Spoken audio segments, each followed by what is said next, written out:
Current world. There exists a class of warriors who differ from ordinary people. These warriors possess exceptional physical qualities and immense strength, enabling them to accomplish feats unattainable by the average individual. Each tier of warrior possesses varying capabilities. What you refer to as the fourth tier denotes warriors whose strength is extraordinary, with a physical constitution and reflexes significantly superior to those of normal humans. Warriors? Gu Yechen expressed his astonishment, surprised to learn of such entities' existence. Can anyone become a warrior? He asked, turning his gaze to Qin Lang. Not everyone can. Becoming a warrior is no simple task. They possess innate abilities that set them apart. Our world is not a peaceful one. There are foreign warriors who eye our nation with malice. It is only due to the guardianship of our strong that we enjoy tranquility, Qin Lang replied matter-of-factly. And what tier are you? I am a 6th-tier advanced warrior, Qin Lang said, a hint of embarrassment creeping into his smile. 6th-tier warriors form the backbone of our nation's strength. Upon reaching the 7th tier, one could even catch a bullet with bare hands. The higher the tier, the more formidable the power. Why don't we have a sparring match to test our abilities? Gu Yechen suggested, eager to engage. That would not be prudent. The disparity in our strengths is considerable. Qin Lang swiftly declined. Gu Yechen, with a physique already at 100, felt an overwhelming force within him, as if it were an inexhaustible reservoir. Then how about you use half of your strength? It has been a while since I practiced with someone. Gu Yechen chuckled. Very well. Please, Master Gu. Qin Lang gestured invitingly. After Gu Yechen settled the bill, they departed the CAF. Gu Yechen drove to a spacious area where they stood facing each other, their auras formidable, yet it was evident that Qin Lang's was superior. Gu Yechen began to channel the power within him, a feat only achievable by a warrior, something ordinary individuals could not fathom.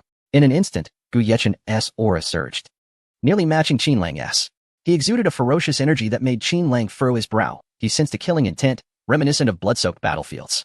Were this in the Middle East, he would have had no hesitation in eliminating Gu Yechen. Gu Yechen assumed a stance and lunged toward Qin Lang, delivering a punch aimed at his chest with remarkable speed. With his divine combat skills, he executed the maneuver with ease. Qin Lang furrowed his brow as he sensed the impending threat, his right hand forming a fist in preparation to counter Gu Yechen's assault. Given the significant disparity in their tiers, Qin Lang opted to utilize only about 40% of his strength. In an instant, Gu Yechen appeared before Qin Lang, his fist striking toward Qin Lang's chest.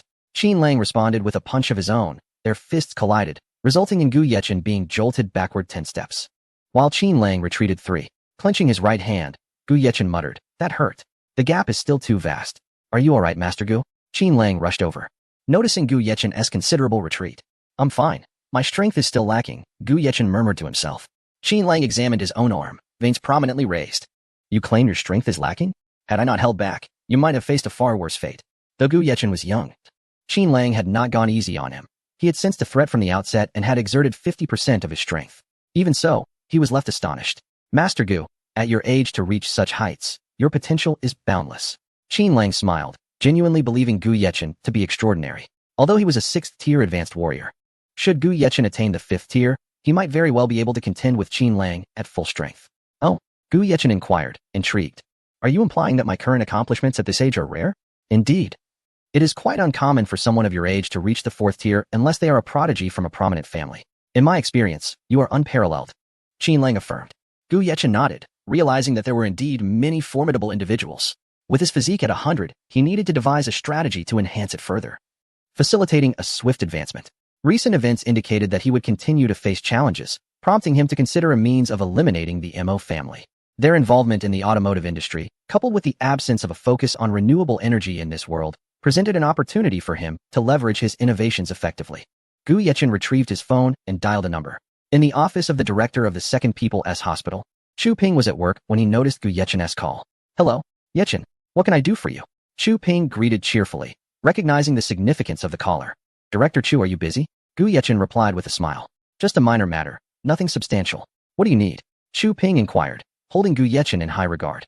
"Director Chu, I have a friend whose sister has been diagnosed with early-stage kidney cancer. I would like to transfer her to your hospital for treatment. Do you have a bed available?" Gu Yechen spoke calmly, though Qin Lang felt a twinge of anxiety. The Second People's Hospital was renowned for its treatment of early-stage kidney cancer, and a lack of available beds would be unfortunate. "Of course, we have beds available. Are you looking to transfer the patient now?" Chu Ping responded eagerly, recognizing the importance of his caller. "Yes, we would like to transfer the patient immediately. I would appreciate your assistance in arranging a private room. Do not worry about the costs," Gu Yechen stated. "Rest assured, I will personally see to it." Chu Ping replied eagerly. "Thank you, Director." I appreciate your help. Gu Yechen smiled. Not a problem at all. Chu Ping hung up and began making arrangements. Aware that associating with Gu Yechen could be exceedingly beneficial for the hospital. Let us go and complete the paperwork for Qin's sister before transferring her to the Second People's Hospital, Gu Yechen said to Qin Lang. Qin Lang nodded in agreement, offering only a brief expression of gratitude. Chapter 93, The Union of Jiang Qing and Little Sister, I will transfer you to another hospital. Qin Lang exclaimed with excitement, for his parents had long since departed, leaving him with but this one sister. Brother, let us go home. My illness cannot be cured, and it will require a great deal of money. I no longer wish to be treated, Qin Xiaotong replied with a faint smile. Do not worry. We have the means to afford your treatment now. We are transferring you to the Second People's Hospital. Everything has already been arranged, Qin Lang said. A hint of reproach in his tone, blaming himself for his sister's condition. Seeing the look on Qin Lang's face, Qin Xiaodong understood that her brother was once again engulfed in guilt. She smiled at him. Brother, I am fine. Let us go home. Gu Yechen entered the ward and glanced at Qin Xiaodong's medical records, which perfectly aligned with his expectations. However, he had no intention of intervening with her treatment, as she was Qin Lang's sister. He turned to Qin Lang and asked, Are you not better yet? Qin Xiaotong looked at Gu Yechen with confusion. The man before her was strikingly handsome and exuded a unique charm, his lips curved in a subtle smile. Why was he in the ward? She did not know him. Gu Xiao, this is my sister, Qin Xiaodong introduced. Little sister, this is Gu Yechen. He has asked me to look after him and has generously offered me a monthly salary of 1 million. So you need not worry about the costs of your treatment. Qin Lang explained Gu Yechen's identity to his sister. Thank you, Gu Xiao, Qin Xiaodong said, rising to bow in gratitude. His assistance not only saved her life but also alleviated her brother's burdens. It is nothing. Let us go, Gu Yechen replied with a smile before turning to leave. Qin Lang helped Qin Xiaotong with her belongings. He had already arranged for transportation, and they headed directly to the Second People's Hospital, while Gu Yechen drove his own vehicle. At the Second People's Hospital, a group of medical staff, including Chief Chu, were prepared for their arrival, having received an unexpected notification to await a distinguished guest at the entrance. As the vehicle rolled forward, Gu Yechen arrived in a Bugatti Chiron, leaving everyone astonished. For the car was indeed a symbol of opulence, highlighting the disparities among luxury vehicles. Upon exiting the car, onlookers beheld a young man clad in simple yet elegant athletic wear, radiating an air of nobility that set him apart from the ordinary. Good day, Chief Chu, Gu Yechen greeted as he approached Chu Ping. This is my friend, Qin Lang, and his sister, Qin Xiaotong, Gu Yechen introduced them. Rest assured, the ward has been prepared. Chu Ping nodded toward Qin Xiaodong. Qin Lang and Qin Xiaodong followed the medical staff to complete their admission procedures, while Gu Yechen proceeded to the director's office. At 8 p.m., Han family tomorrow marks the birthday of old Master Han, and I am determined to win his favor. This will allow me to marry Chu Xia with legitimacy. In the bodyguard's quarters, Yifan lay on the bed, contemplating the gift he had purchased. It was a string of prayer beads, carefully selected for their calming properties, promising a refreshing sensation each day. Chu Xia, this time you will surely be mine. I do not mind that you are already with someone else, Yifan murmured to himself. Gu Yechen returned to Ning Qianxue's residence, where he arranged for 2 caregivers to attend to Qin Xiaodong's needs. He also temporarily rented an apartment for Qin Lang downstairs. Have you eaten? Jiang Qingyan approached Gu Yechen as he entered, taking his coat with a gentle demeanor, reminiscent of a wife awaiting her husband's return from work. Ning Qianxue was seated on the sofa, munching on chips while watching television. Observing Jiang Qingyan's actions, she remarked, Xiaoyan, you are becoming quite the virtuous wife. This is not like you. You are typically the aloof CEO. Why do you act like a kitten in front of him? Gu Yechen suddenly pinned Jiang Qingyan against the door, his right hand caressing her silky hair, rendering her momentarily speechless. Fortunately, we are not related by blood, he declared before leaning down to capture her soft lips. Jiang Qingyan closed her eyes, responding to his advances. In her heart, she thought, Xiaochen, I am truly fortunate. If we were related, I would have to stand behind you and support you silently. Now I can stand openly by your side, free from worldly constraints. She was ready to wholly give herself to the man before her, her greatest desire perhaps on the verge of realization, filling her heart with joy. 2.5 minutes later, Gu Yechen released Jiang Qingyan, his gaze tender. Let us rest, he suggested. Jiang Qingyan nodded, knowing that tonight she would truly become a woman, belonging solely to Gu Yechen. In the bathroom, the couple shared an intimate moment, baring their souls to one another. After their bath, Gu Yechen felt refreshed as he dried Jiang Qingyan's hair. He had not anticipated her willingness to assist him in such a manner. Outside, the moon shone brightly, illuminating the enchanting scenery of Shanghai City, yet it paled in comparison to the warmth blossoming within their room. With everything in place, Gu Yechen gazed at the stunning woman before him, whose beauty surpassed even Ning Qianxue's, achieving a striking score of 96 that inspired wild fantasies. In another room, Ning Qianxue finally grasped the pain Jiang Qingyan had previously endured. She tried to dismiss it, but could not help recalling certain memories, contemplating how to drain Gu Yechen's energy, though her rational mind cautioned against such actions. Xiaoyan, are you ready? Gu Yechen asked, seeking her consent. Jiang Qingyan's eyes were dreamy as she regarded the handsome man before her. This was the one she adored, and the suppressed desires of over 20 years could no longer be contained. Jiang Qingyan nodded, offering a soft reply. Gu Yechen was overjoyed. With her permission granted, he no longer hesitated. Ning Qianxue heard a sound filled with pain and allure, realizing her friend had finally attained what she desired. Jiang Qingyan's nails dug into Gu Yechen's arm, drawing blood, yet he remained unfazed by the pain. Text omitted for brevity. 2.5 hours later, Gu Yechen cradled Jiang Qingyan in his arms, whispering, Xiaoyan, I have liked you for a long time. It is fortunate we are not related, otherwise, I would have to keep my feelings hidden.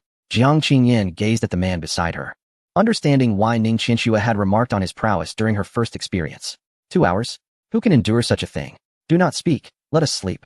I am so tired, Jiang Qingyan replied, wanting to dismiss Gu Yechen, despite his gentle demeanor. The length of their encounter had left her feeling overwhelmed on her first time. The two embraced in slumber, while Ning Qianxue in the adjacent room remained sleepless until dawn. Chapter 94.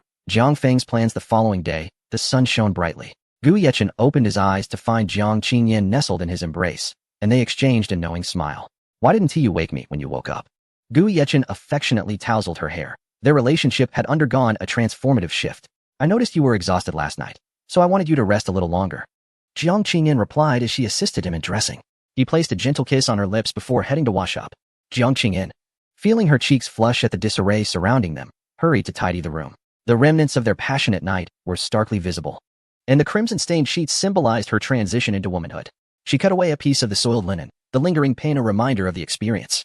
As she carefully descended the stairs, she winced slightly, the discomfort evident in her gait. Ning Qianxue was in the kitchen preparing a nutritious meal. Upon seeing Jiang Qingyan, she couldn't help but chuckle. Xiaoyan, you're not much better off than I was back then. Quite the fierce one, aren't you? Jiang Qingyan, her face still flushed, nodded bashfully, and made her way to the restroom. Looking at her reflection, she smiled softly, recalling Gu Yechen's fervor from the previous night. Please, take a seat. I've prepared a nutritious meal for both of you, Ning Qianxue said with a warm smile. Why do you have dark circles under your eyes? Jiang Qingyan inquired, puzzled. Did you not sleep well last night? Ning Qianxue's expression shifted to one of irritation. Xiaoyan, why did you have to scream so loudly? I couldn't sleep a wink. Jiang Qingyan, blushing, lowered her head to sip her bone soup, feeling shy and overwhelmed. She had never experienced anything like what transpired yesterday. She was utterly unprepared for it. Good morning, Gu Yechen announced as he descended the stairs, greeted by the cheerful presence of the two women. It was no wonder that ancient emperors had harem of thousands of beauties. I've made nutritious porridge and a bowl of bone soup to help you regain your strength, Ning Qianxue said with a knowing smile. What's there to fear?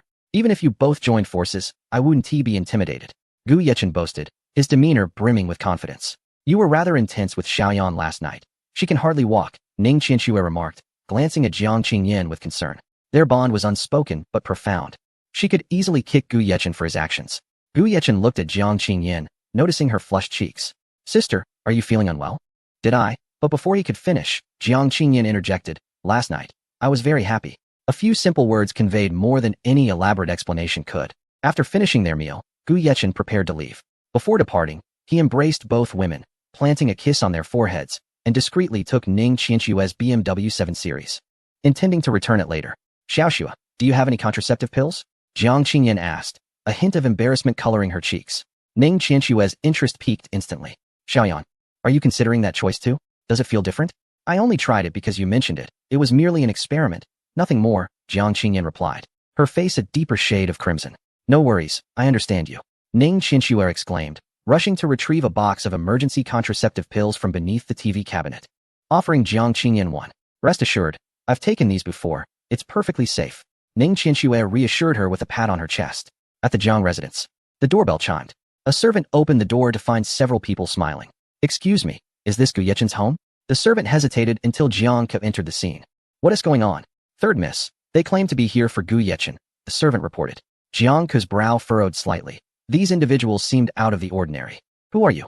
What do you want with Gu Yechen? She inquired. Hello. We are from the admissions department of Kyoto University. We would like to meet Gu Yechen and invite him to study at our institution.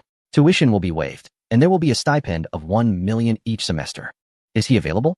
The representatives from Kyoto University were visibly excited, having arrived early after receiving the news, leaving Peking University in their wake.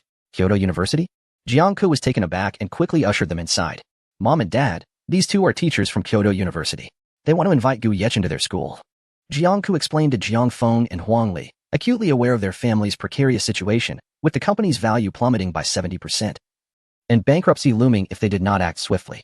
Jiang Feng, perceptive and astute, gestured for them to sit. Welcome, esteemed teachers. I appreciate your efforts in coming all this way. However, my son Gu Yechen is not here at the moment. Please, feel free to share your message with us. He was determined to bring Gu Yechen back, aware that his status as the national top scholar could restore the Jiang family's fortune. Indeed, we can share our offer with you, but we must also respect his wishes, one of the teachers replied with a smile.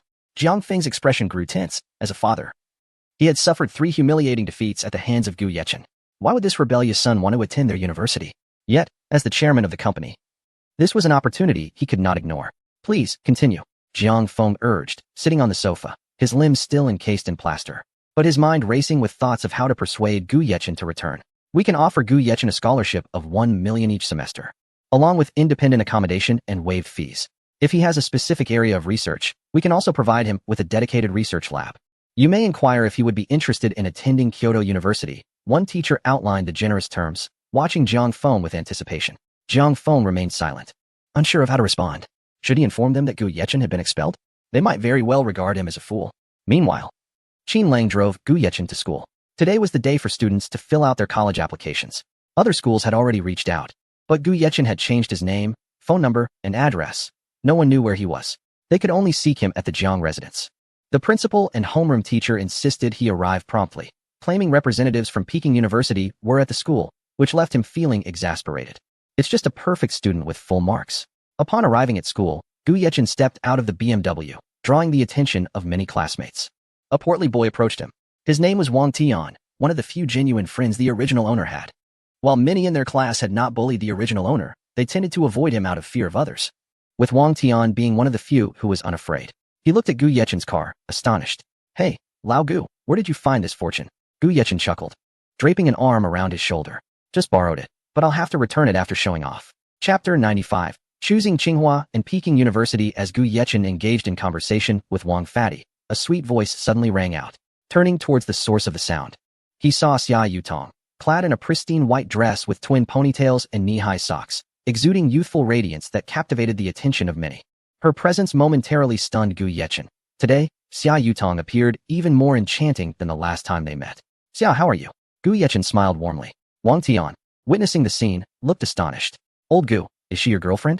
Have you managed to woo the school beauty? He exclaimed, unable to contain his disbelief. What are you thinking? Is that all that occupies your mind? Can't you aspire to something greater? Gu Yechen playfully slapped Wang Tian's shoulder, imparting a serious tone. Xia Yutong approached Gu Yechen and inquired, haven't you entered yet? Would you like to go in together? A hint of nervousness crept into her voice. Considering the number of onlookers, Gu Yechen nodded. Sure, we were just about to head in. Let's go. Upon entering the principal's office, Gu Yechen was greeted by several individuals.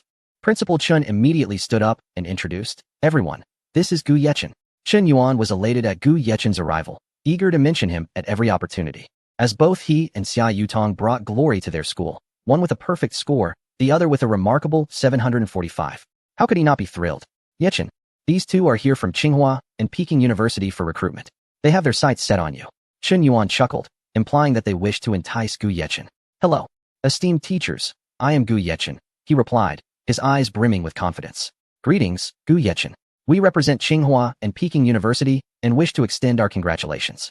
We would like to invite you to join our esteemed institution, one of the professors stated. After thorough discussions, we have decided to offer you a scholarship of 2 million each semester, with all expenses covered. You will have the freedom to allocate your time as you see fit, and the school and faculty will not interfere with your choices. Should you wish to pursue research, we will fully support you and provide you with a private villa as your accommodation, approximately 2.5 stories, for you to arrange as you please. What do you think? Gu Yechen was taken aback. Is it true that schools are now this competitive? They offer such autonomy just to attract students? Does this mean he could skip classes as long as he passes his exams?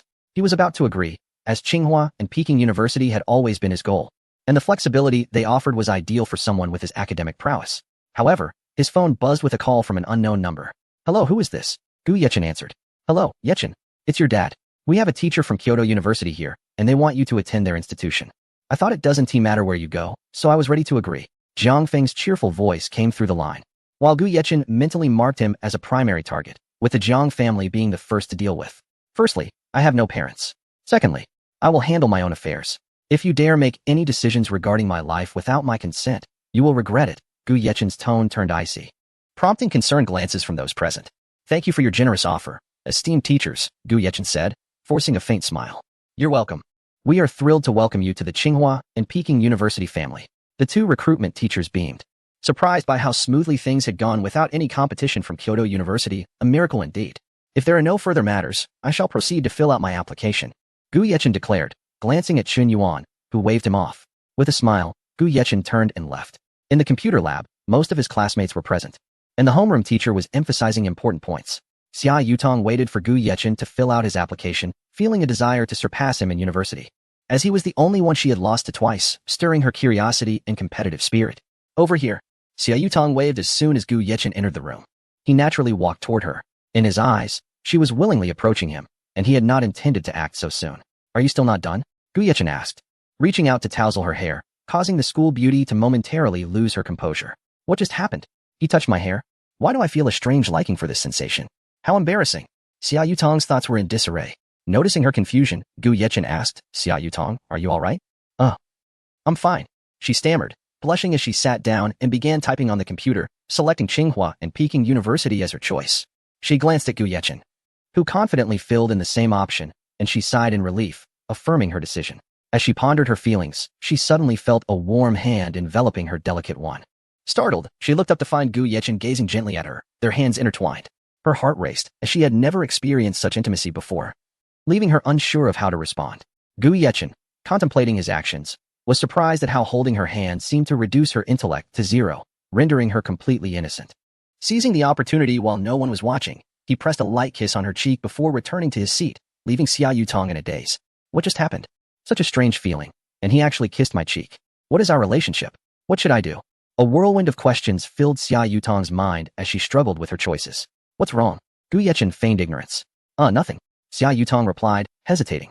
She realized she had developed feelings for Gu Yechen. Otherwise, she wouldn't have moved her seat to sit in front of him. But what was their current relationship? Gu Yechen had not provided her with a clear answer, and she was too afraid to ask, fearing an adverse reaction.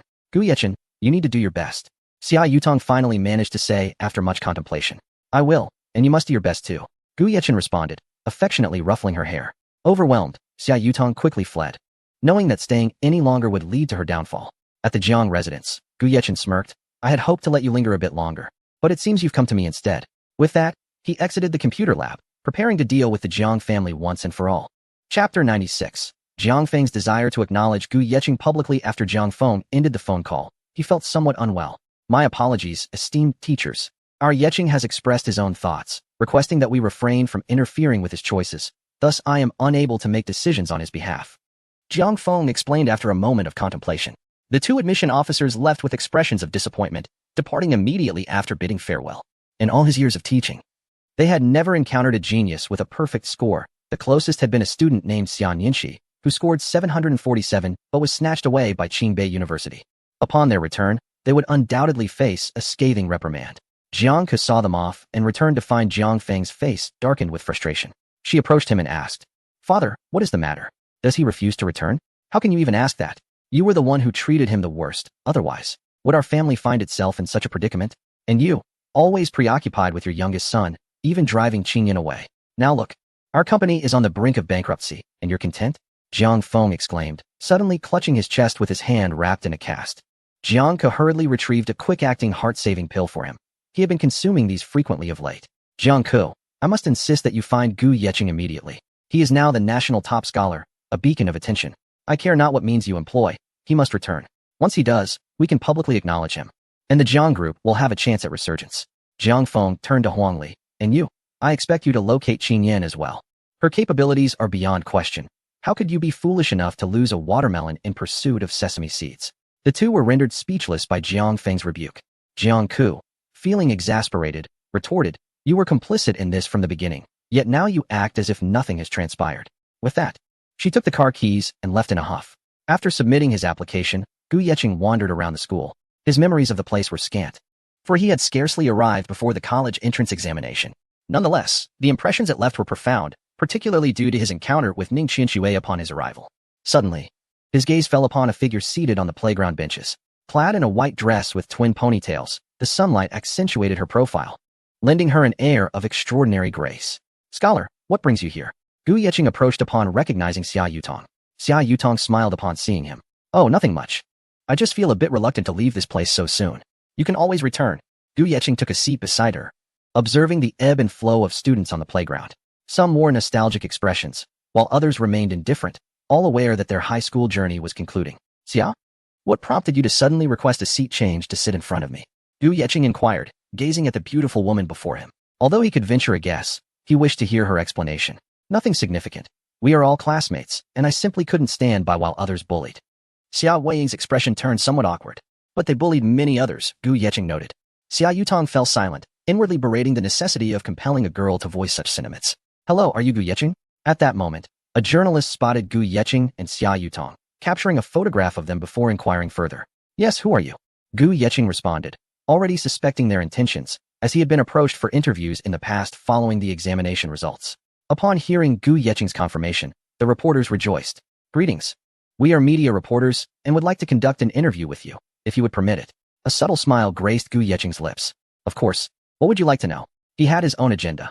Many were aware that he was the top scholar, but without his consent for interviews, no one would truly know who he was. "Gu, I am a reporter from Xinhua News. Could you share how you achieved such a perfect score?" "Previously, we never thought it possible for anyone to attain full marks, with the highest recorded score being 745. Would you mind sharing your insights with viewers and fellow scholars?" A female reporter in her 30s asked. "Quite simple, really. Read widely, study diligently, and possess a touch of talent. I am quite easygoing and follow my heart. Yet I am utterly confident in my academic prowess. No one can surpass me due to my unparalleled talent. To ordinary students, I advise reading extensively, balancing work and leisure, and not fixating on studying from dawn till dusk. A little relaxation can significantly enhance one's learning efficiency," Gu Yeqing stated earnestly, spinning a tale informed by his exceptional abilities. Unaware of the struggles faced by the average student, "My philosophy is to allocate time wisely each day, ensuring ample rest. Overexertion will only yield counterproductive results. That is my secret to success." Gu Yeqing concluded with a smile, addressing all the reporters with confidence, exhibiting a poise far beyond that of an 18-year-old high school student, resembling instead a seasoned veteran. "And how do you manage your time at school? Would you mind sharing your routine with our cameras?" Another reporter pressed on, while others hesitated to interrupt, who dared challenge their national counterpart. Nonetheless, their cameras remained trained on Gu Yeqing, with questions echoing similarly. "I typically start my mornings with fried dough sticks and soy milk, balancing study with leisure. I play when it's time to play and study when it's time to study, allocating my time judiciously. As a day student, the school imposes no restrictions, allowing for ample rest." Gu Yeqing contemplated further, adding, "I believe schools should consider students' well-being. Waking at 5:30 and not sleeping until 11:30 at night, even with breaks, is hardly sufficient rest. A dedicated high school student may only get about 5 hours of actual sleep. Is such a schedule reasonable? Overexertion will only lead to adverse outcomes. I shall refrain from elaborating further. May I inquire, who is this young lady accompanying you?" Another reporter asked pointedly. Gu Yeqing frowned slightly. "She is my classmate and a very good friend. Is there anything else?" The Xinhua reporter detected a shift in Gu Yeqing's tone and swiftly replied, "Thank you for participating in our interview, Gu. We hope you achieve even greater success in your new school." Xia Yutong stood behind Gu Yeqing, her cheeks flushed. "What do you mean by very good friend? Could you choose a different term? I've been waiting for so long. You're so dense." Another reporter, considering the whispers he had heard, decided to pose his question to Gu Yeqing for confirmation. Chapter 97. Is your mind filled with nonsense? Greetings, Gu. Recently, I have come across some intriguing news about you, and I wonder if you could confirm its authenticity for me. Gu Yeqing squinted, his gaze directed at the speaker, accompanied by a barely perceptible smile, seemingly anticipating the forthcoming inquiry. "Go ahead, ask away. From what I gather, you were born into the Jiang family. Being the son of the chairman of the Jiang Group in Shanghai City, it has come to my attention that you have severed ties with the Jiang family. Is there any truth to this?" The reporter commenced his questioning. "Your information is quite astute. You are correct. I was indeed once a Jiang. As you stated, I cut ties with them prior to the college entrance examination," Gu Yeqing candidly admitted, aiming to deliver a decisive blow to the Jiang family. Recognizing the formidable influence of the media, "May I inquire why you abruptly severed your relationship with the Jiang family and even changed your name? What prompted you to make such a decision?" Just as Gu Yeqing was about to respond, his phone rang. He glanced at the screen. noting an unfamiliar number that promptly disconnected. After placing the phone down, the call came through again, prompting a frown. Logically, he had changed his number, and it was unlikely that anyone would know it. Hello, who is this? Gu Yechen answered, noting that the same stranger had called twice. Perhaps they truly knew him. This is Jiangku. I need to speak with you. Jiangku introduced herself directly, perceiving Gu Yechen merely as a pawn of the Jiang family. Her brother, Jiang Zihao, was the only other male in their family, and they would bring him out. Gu Yechen was taken aback. What could she possibly want from him? How did she acquire his number? He gestured for the surrounding reporters to be silent, indicating they should listen intently, then switched to speaker mode. Jiangku, we are not well acquainted. What business do you have with me? Several reporters, sensing the intrigue, quietly edged closer, eager to capture every word. Gu Yechen, you are to return to the Jiang residence immediately, given your status as the top scorer of the college entrance examination. If you apologize to my parents and acknowledge your previous actions, we may consider allowing you back into the Jiang family. Otherwise, you shall never set foot in the Jiang family again. Gu Yechen shook his head, perplexed by Jiangku's statement. Despite her seemingly sharp intellect, this matter had rendered her foolish. Miss Jiang, if you are unwell, I suggest seeking timely treatment. If necessary, I could assist you, though it would come at a modest fee of 10 billion. Gu Yechen chuckled lightly. The reporters stifled their laughter. My father has stated that if you return, we will publicly acknowledge your identity, and you may continue to live as the young master of the Jiang family. This is our sole offer. Jiangku, what did you consume while growing up? You appear quite attractive and clever, yet your thoughts seem muddled. I have already made it clear that I have no ties to your family. You truly cannot change your nature. Gu Yechen mocked her openly. Undeterred by the throng of reporters. You dare insult me? Jiangku's anger flared, and she found herself reluctant to continue the conversation. What of it? I've insulted others far worse. Gu Yechen scoffed, finding Jiangku's reasoning somewhat lacking. Jiangku, you are well aware of the life I endured within your family. I fail to comprehend how you could possibly expect me to return. To be insulted? To be punished with starvation? Or to be wrongfully accused of theft? Beyond Jiang Qingyan, I suspect the rest of your family may be mentally challenged. Gu Yechen concluded, promptly hanging up and blocking Jiangku. Have you all recorded this? Gu Yechen smiled at the reporters before him.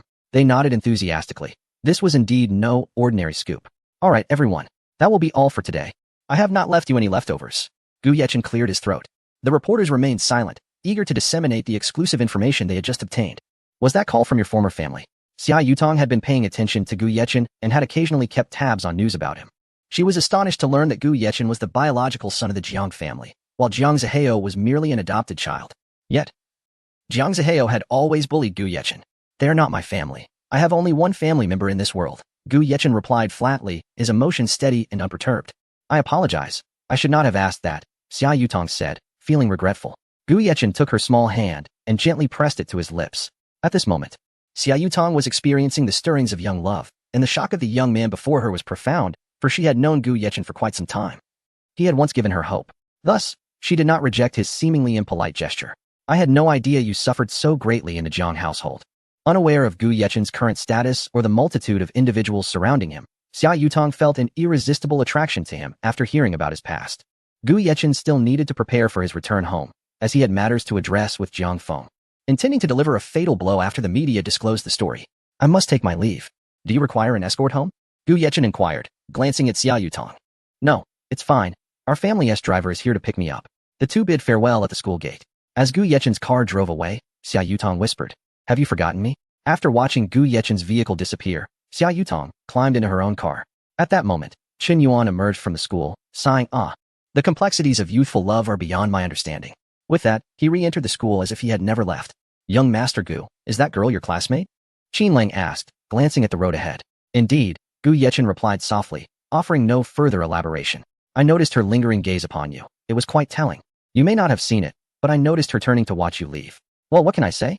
This young master is youthful, handsome, and affluent. Who could possibly rival my charm? Individuals of my caliber are exceedingly rare. The two drove back to the British-style mansion, where Gu Yechen prepared to confront the Jiang family. Chapter 98. Gu Yechen takes action. Make yourself comfortable. Don't stand on ceremony. Help yourself to whatever you desire. Gu Yechen remarked as he opened the door and entered with Qin Lang. He retrieved a laptop and began to peruse the latest developments online. He understood that the moment anything concerning him surfaced on the internet, he must act swiftly. Sitting patiently, he awaited news. After approximately half an hour, Gu Yechen finally encountered pertinent information, causing him to question whether those reporters were merely charlatans, given their sluggish response. Jiang Feng, what in the world is happening? If you cannot fulfill your duties as chairman, you ought to summon Jiang Qingyan back at once. Look at the chaos you created. Are you intent on leading the company to its ruin? The shareholders could no longer tolerate the situation, directly calling to berate him. Their patience had worn thin. What do you mean? Jiang Feng retorted, indignation rising within him. It was intolerable to be subjected to such scorn over the phone. Check the trending topics on Weibo. I had no idea your family was ruled by women, and a foster son at that. For the sake of a foster son, you allow your own son to be wronged and bullied. Truly remarkable. With that, the irate shareholder hung up, staring at the disconnected call. Jiang Feng was engulfed in confusion and disbelief. He hastily opened Weibo to uncover the unfolding events. His hands, now capable of basic functions, were recovering rapidly. Upon viewing the situation online, Jiang Feng was rendered speechless. He had never anticipated Gu Yechen would so boldly address the crux of the issue in front of reporters. This was a stark departure from previous circumstances. Had they acknowledged Gu Yechen first, perhaps there would have been a chance for redemption, but now the situation had deteriorated further. As Jiang Feng continued to read, his anger ignited, and his blood pressure soared. Ultimately, one of Jiang Ke's actions compelled him to take a heart medication in desperation. Jiang Ke, you fool. How could you be so foolish? How did I end up with a daughter like you? Jiang Feng's eyes bulged with rage, his chest heaving as he gasped for breath, feeling as though a boulder sat upon his chest, nearly suffocating him. He could not fathom that Jiang Ke would commit such a foolish act, exposing the Jiang family's scandal to the entire Starry Sea. Jiang Ke, too, was stunned by the online developments. She had never envisioned that matters would escalate to such a degree. Gazing at the content, fear and anxiety filled her heart. For the first time, she felt an overwhelming dread towards Gu Yechen, a sensation previously foreign to her. Soon after, a sensational video of Jiang Feng, chairman of Jiang Group, caught Jiang Ke's attention. Initially, she found nothing remarkable, but upon viewing its content, she was utterly petrified. The video depicted Jiang Feng with a young man who appeared to be a university student. Jiang Ke regarded her father with conflicting emotions, torn between the desire to inform him and the fear of his potential collapse from the shock. Hello, Chairman Jiang. We never anticipated you would engage in such activities behind our backs. You are unworthy of being the chairman. With that, the caller abruptly hung up, leaving Jiang Feng bewildered. Damn it, what is happening? Why are they all berating me? Am I that easy to bully? Jiang Feng's expression darkened, realizing the immense crisis this incident had brought upon the Jiang family, with the potential for catastrophic consequences. He scrolled through the online updates again. A headline about Jiang Feng's scandalous actions seizing his attention. Clicking on it felt akin to the sky collapsing around him. He coughed up blood, a wave of despair washing over him. At this moment, Jiang Feng was consumed by hopelessness, never expecting his disgraceful conduct to be exposed. He understood that once this information spread, not only would his reputation be tarnished, but the company would also suffer immeasurably. Regret flooded him as he reflected on the reckless pursuit of thrill that led to such actions. Meanwhile, Gu Yechen reveled in the sight of Jiang Feng's predicament. Knowing that this was merely the beginning, he intended for the Jiang family to pay for their transgressions. He continued to monitor online developments, ready to act at a moment's notice. In the ensuing hours, negative news about Jiang Feng proliferated online. Evidence of his embezzlement surfaced, along with revelations of his various misdeeds within the company, and reports of his abuse of power against employees came to light. These revelations battered Jiang Feng's psychological defenses like relentless waves. Jiang Ke spiraled into profound guilt and torment, realizing her foolish actions had not only brought disaster upon her father, but had also imperiled the entire Jiang family. Unsure how to confront the fallout, she felt utterly ashamed to face her family and friends. Jiang Feng's wife was similarly engulfed in despair. She had always believed her husband to be a responsible and honorable man, only to discover his hidden duplicity. Her world crumbled in an instant, leaving her uncertain of how to continue living. While the Jiang family descended into chaos, Gu Yechen secretly relished the turmoil. He recognized that his plan was unfolding seamlessly. He aimed to strip the Jiang family of everything, ensuring they understood the consequences of their past bullying.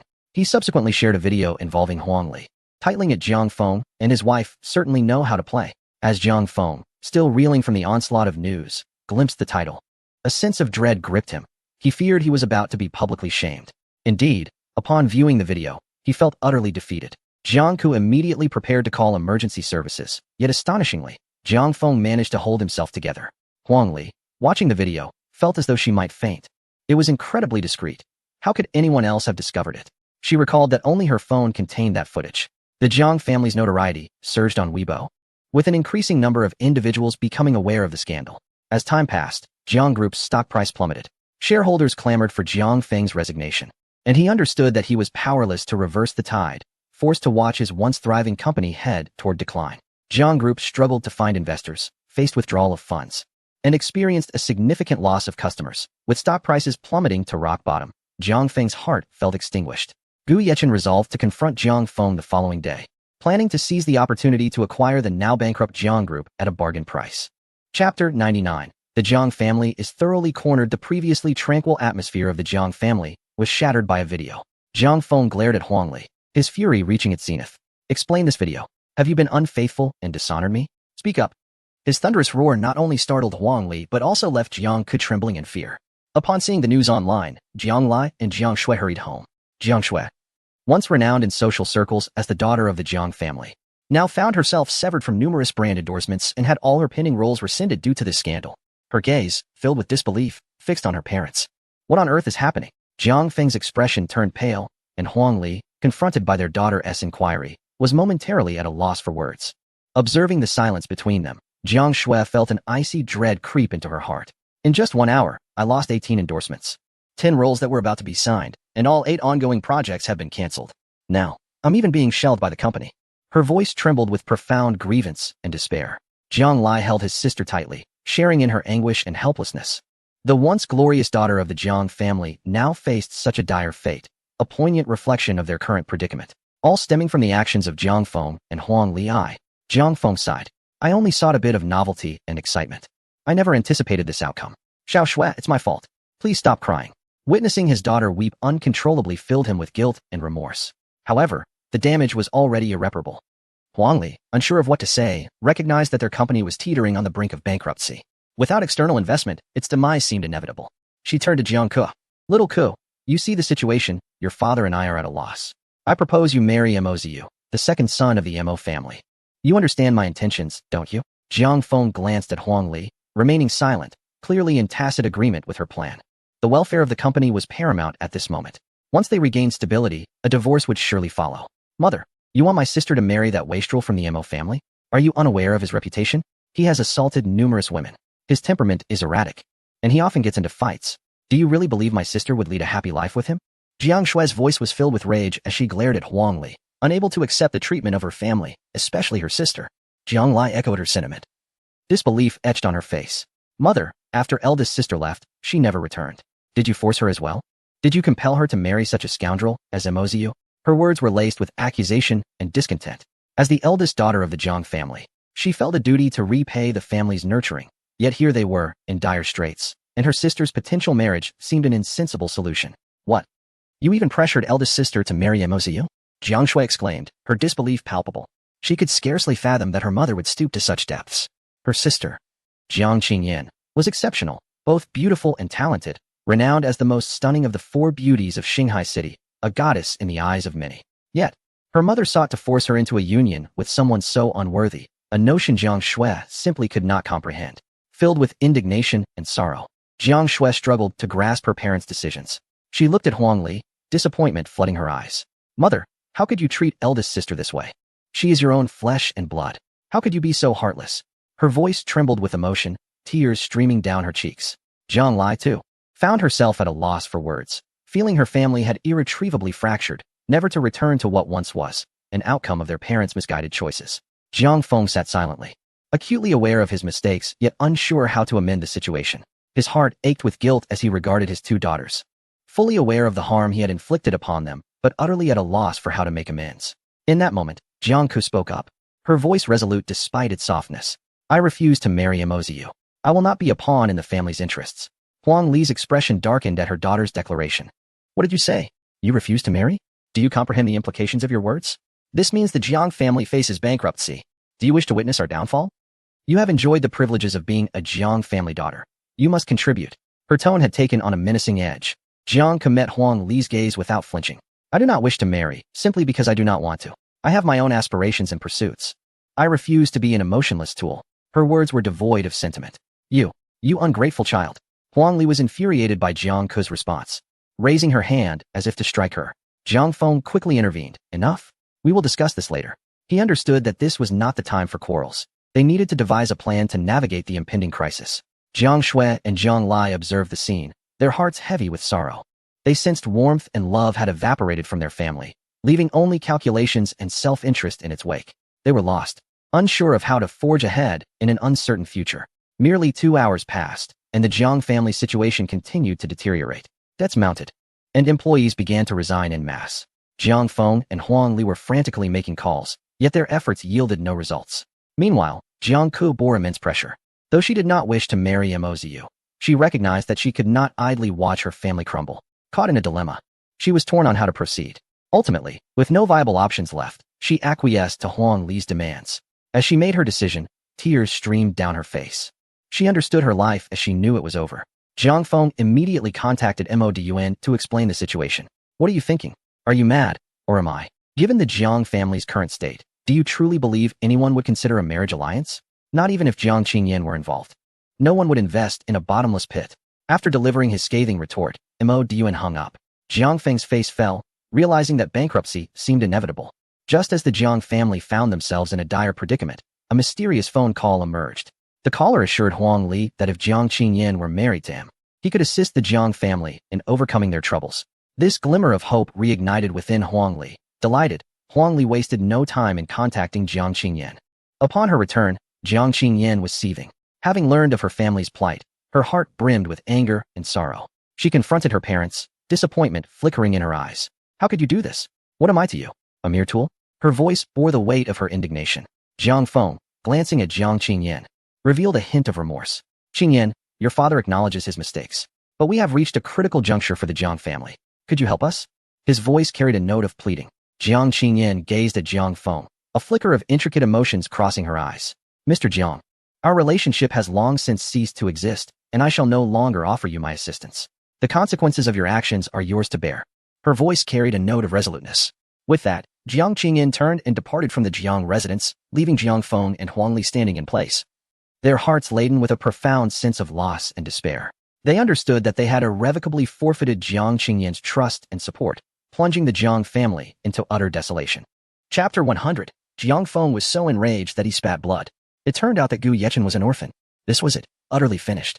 Jiang Feng collapsed onto the sofa, his phone and home line ringing incessantly. He turned to Huang Li, his tone eerily calm. Tell me truthfully. Is Jiang Zihao your biological son? We took you to adopt an orphan to help you emerge from the shadows, and you chose him at first glance. Didn't you? Huang Li's complexion darkened. She had not anticipated such a revelation at this moment. At a previous class reunion, she had encountered her ex-boyfriend.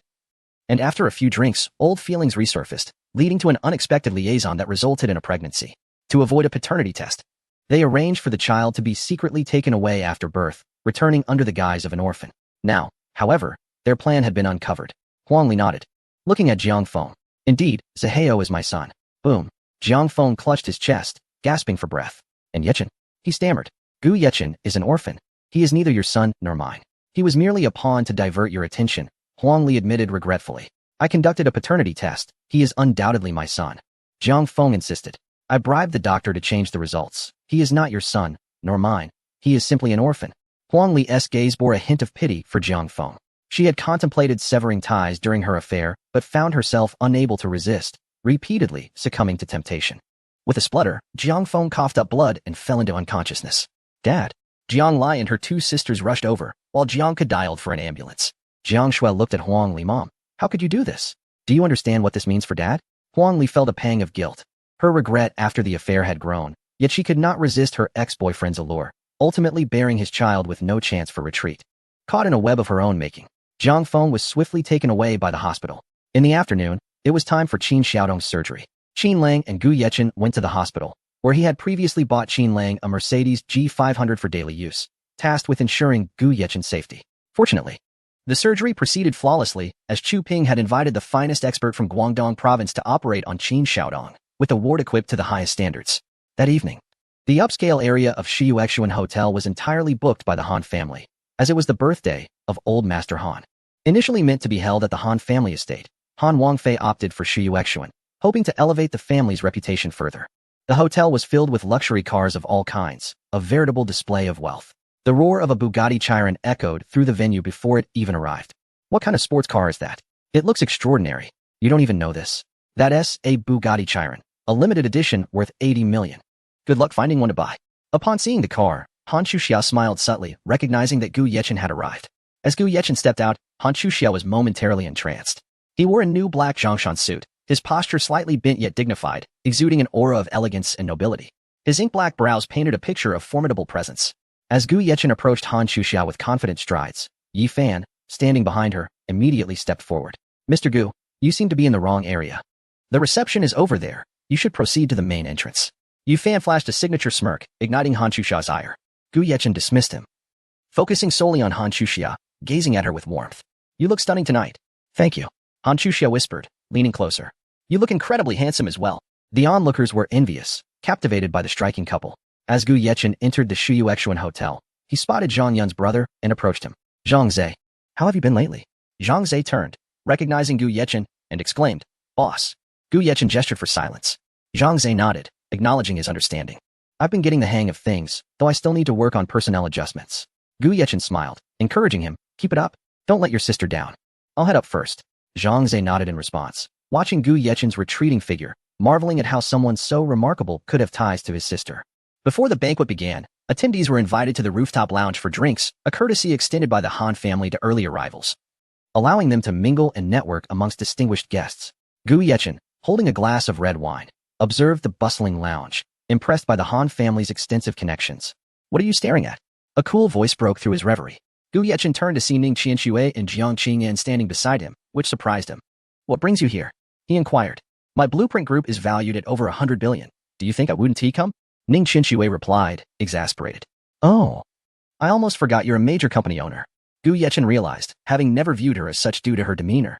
Qingyan, your outfit tonight is dazzling, he remarked, admiring Jiang Qingyan in a black swan-inspired off-shoulder gown that accentuated her figure, her collarbone like a flower blooming in the night, captivating all who beheld her. You look stunning as well. I didn't expect your aura to be so powerful in that new Zhongshan suit. I'm genuinely impressed. Jiang Qingyan smiled, resembling a blooming rose. At that moment, a commotion arose, drawing Gu Yechen's attention. He saw Zhang Yun surrounded by several men, one of whom wore an eye-catching pink outfit, leaving Gu Yechen momentarily stunned. Beauty, I've been searching for you for days. I can't believe I find you here. He Fei, who had almost given up hope after days without news of Zhang Yun, found their encounter today fortuitous. Chapter 101. Zhang Yun is harassed. Gu Yechen takes action. Zhang Yun furrowed her brow, casting a glance filled with ire at He Fei. Sir, I must urge you to conduct yourself appropriately. This is not a commonplace venue. I suggest you think carefully before you speak. Not to worry. The banquet has yet to commence. The host family will not intervene in trivial matters. He Fei leered at Zhang Yun, his gaze wandering over her figure. Gu Yechen narrowed his eyes and approached deliberately. Are you certain you wish to cause a disturbance at the Shuyuexuan Hotel? Zhang Yun's tone was calm. Disturbances at Shuyuexuan were typically dealt with swiftly. What is there to fear? As long as I can enjoy a night of passion with you, what does it matter? He Fei chuckled. Onlookers began to take note of the escalating tension, some attempting to caution He Fei, only to be met with scorn. The patriarch of the He family, He Yun-song, observed the scene but refrained from interjecting. After all, it was merely his son indulging in a few women, a matter he did not oppose. Zhang Yun, exasperated, found herself laughing in disbelief. She had encountered shamelessness before, but never quite like this. As Gu Yechen passed the table, he casually seized a bottle of wine. Jiang Qingyan and Ning Qianxue exchanged surprised glances. Could it be that woman? They were taken aback by Gu Yechen's audacity. As He Fei continued to make inappropriate remarks towards Zhang Yun, Gu Yechen struck him on the head with the wine bottle, cracking it open. He Fei clutched his head, rolling on the ground in pain. Gu Yechen swiftly dispatched two others who had encircled Zhang Yun, and she couldn't help but feel a mix of disbelief and anxiety. This was the Han family's banquet. Would Gu Yechen's actions create trouble? Are you all right? Gu Yechen tenderly ruffled her hair. He Fei, seething with rage, could not fathom allowing another man to claim the woman he desired. Who do you think you are, daring to smash a beer bottle on my head? You dare to strike me, He Fei? You're courting death. He lunged at Gu Yechen with a punch. Gu Yechen merely shook his head, recognizing that He Fei was already at a disadvantage. He sidestepped and delivered a powerful blow to He Fei's abdomen, easily sending him stumbling back 2 meters. Approaching He Fei, Gu Yechen struck him again, knocking out 4 of his teeth. Stop! A booming voice rang out. Gu Yechen turned to see a middle-aged man who bore a striking resemblance to the worthless figure on the ground. And who might you be? Can't you see I am busy? Gu Yechen's gaze sharpened, deducing that this man was indeed the father of the fallen He Fei, as they appeared to be cut from the same cloth. He Yun-song had been engaged in conversation when he witnessed his son being assaulted. He rushed over, indignant. I am He Yun-song, his father. I demand to know why you laid hands on my son. He Yun-song positioned himself on the moral high ground. He Fei, emboldened by his father's arrival, quickly chimed in. This woman is the one I desire. Who do you think you are to steal her from me? Do you not fear for your life? The onlookers exchanged knowing glances, They understood the implications of He Fei's words. He was determined to possess her. Gu Yechen's eyes narrowed as he regarded He Fei. With a swift kick, he shattered He Fei's right hand, declaring, "I have struck you, and what of it? What can your father do to me?" Fei He Yinsong was taken aback by the youth's audacity. To him, it was merely a woman at stake. "Boy, what is your name?" He Yinsong's fury boiled over as he glared at Gu Yechen. "I am Gu Yechen. Do you wish to strike me? You are clearly not worthy." Gu Yechen smiled, unfazed. "You are young and arrogant. One day, you will regret this." He Yinsong's tone was laced with malice. "Is youth not the time for bravado?" Gu Yechen quipped, kicking He Fei once more, pressing his foot against his stomach. "You." He Fei spat blood, gazing at Gu Yechen. "This time, I concede." Hearing He Fei submit, Gu Yechen released him, knowing that tonight was the Han Patriarch's birthday banquet. Otherwise, he would have ensured He Fei's limbs were broken. What is happening? At that moment, Han Jin approached. "Uncle Han." Gu Yechen acknowledged Han Jin with respect. "Are you all right?" Han Jin inquired, concern etched on his face as he surveyed Gu Yechen. He Fei was left in shock. The man before him had such a close connection to the host family. What chance did he stand? "Patriarch He, your son has crossed the line today. At the Han family's birthday banquet, he dares to assault the manager of Shu Yuexuan. Your audacity is remarkable." Han Jin's expression remained calm, unfazed by the chaos. "What?" He Yinsong's demeanor shifted as he gazed at Zhang Yun with trepidation. "Manager Zhang, this incident is my son's fault. Please, show mercy and spare him. Just moments ago." He Fei had been so brazen, the tables had certainly turned. Gu Yechen narrowed his eyes. "Gu Xiaoyu, we acknowledge our wrongdoing and will rectify it." He Yinsong began to lower his defenses, adopting a conciliatory tone. "That will not be necessary. From this day forth, the He family is banned from entering Shu Yuexuan Hotel." Gu Yechen stated coolly. "Gu Yechen, I am treating you with courtesy because you are a guest of the Han family. Do you truly believe we fear you?" He Yinsong's voice rose with agitation. "Someone." Gu Yechen pulled out his walkie-talkie. Moments later, 10 security guards entered the room. "Do you really think you can contend with me?" Gu Yechen turned to Zhang Yun, calmly instructing. "Inform them that all members of the He family are hereby prohibited from entering Shui Yuexuan Hotel." Zhang Yun nodded, understanding the directive. "I comprehend, boss." The crowd was taken aback. Gu Yechen was the owner of Shui Yuexuan Hotel? How could that be? He Yinsong felt a chill in his heart upon hearing the manager refer to someone else as boss. "Throw them out." Gu Yechen commanded the security guards. "Little Chen, as always." "Impressive," Ning Qianxue remarked, her tone one of admiration. Even those who had previously dismissed Gu Yechen began to curry favor. What is happening? At that moment, Han Shuxiao approached Gu Yechen, her curiosity piqued. The crowd was astonished. They had not expected Gu Yechen to be acquainted with the esteemed Miss Han Shuxia. "Everything is fine. It has been resolved," Gu Yechen replied nonchalantly. With the crowd so large, he had no desire to escalate the situation further. Yet he was determined that He Fei would not escape unscathed. He planned to enlist Su Hu for this task, at the very least. He Fei's limbs would need to be broken. Chapter 102. Gu Yechen's painting is accused of being a forgery. Ladies and gentlemen, the banquet is about to commence. Please take your seats. As the chairman of the Han Group, Han Jin's call for the guests not only demonstrated the family's grace, but also offered the guests ample respect, earning him considerable admiration. Let us proceed. Han Shuxia gazed at Gu Yechen, her eyes filled with adoration. Indeed, Gu Yechen nodded in response. Upon turning, she encountered Jiang Qinyan and Ning Qianxue, causing Han Shuxia's cheeks to flush crimson. "Sisters," she called softly. "Xia, you look stunning tonight. You rival my Xiaoyan." Ning Qianxue chuckled, noting that she was now in the company of Gu Yechen's other 2 women, making it a total of 4, including herself and Jiang Qinyan. Could he possibly handle them all? Perhaps she should prepare something to bolster his stamina, lest he falter at such a young age. "Sister Qianxue, please do not tease me. Sister Qinyan is the most beautiful woman in Shanghai. How could I dare to compare myself?" Han Shuxia's face reddened further. "All right, let us move ahead," Jiang Qinyan interjected. As she, Ning Qianxue, and Gu Yechen were seated at the same table, Gu Yechen stood, receiving a scroll tube from Qin Lang, who followed closely behind him. Yi Fan entered from outside, his eyes immediately landing on Han Shuxia, then shifting to Jiang Qinyan. He felt as if he had fallen in love. He had never encountered a woman as beautiful as Jiang Qinyan. Even Han Shuxia paled in comparison. This sight made Yi Fan involuntarily swallow hard. She was undeniably stunning, radiating an extraordinary aura. If he could spend a night with her, it would be worth any sacrifice. Suddenly, Yi Fan found Han Shuxia less appealing. His gaze was entranced by Jiang Qinyan. Nevertheless, he did not forget his duty. After all, he was there to protect Han Shuxia. He hurried to her side, hoping to be closer to Jiang Qinyan. Upon closer inspection, Yi Fan believed that Jiang Qinyan ought to belong to him. His eyes scanned the area, and his pupils widened in shock. Beside Jiang Qinyan was yet another woman, her figure and beauty rivaling Han Shuxia's, perhaps even surpassing it. Yi Fan gulped again, pondering the possibility of claiming all 3 women as his own. Would it not be a splendid triumph to conquer them all at once? He resolved to acquire the contact information of the other 2 beauties. Once everyone was seated, the elder began an impassioned speech, followed by the guests presenting their gifts to him. Old Master Han, this is my birthday gift for you, specially selected for its calming properties. Yi Fan declared confidently. Han Wangfei had no choice but to accept, unwilling to reject his goodwill in front of the crowd, despite his disdain for Yi Fan. He accepted it. Does this signify hope for me? Yi Fan was exhilarated at the sight of Old Master Han accepting his gift, believing it meant the Han family had officially welcomed him. His efforts had not been in vain. He was determined to win Han Chuxia and Appo's heart. Though he knew her innocence was lost, he was unfazed. To him, her beauty was all that mattered. Her past was irrelevant as long as he could possess her. Yi Fan, elated, returned to his seat, yet discomfort surged within him upon seeing Han Chuxia seated next to Gu Yechen. To him, Gu Yechen was already courting disaster. Gu Yechen stood, taking the scroll tube from Qin Lang and approaching Old Master Han. Yi Fan's gaze followed Gu Yechen, surprised by what he held. Surely, he wouldn't dare present a forgery as a gift, would he?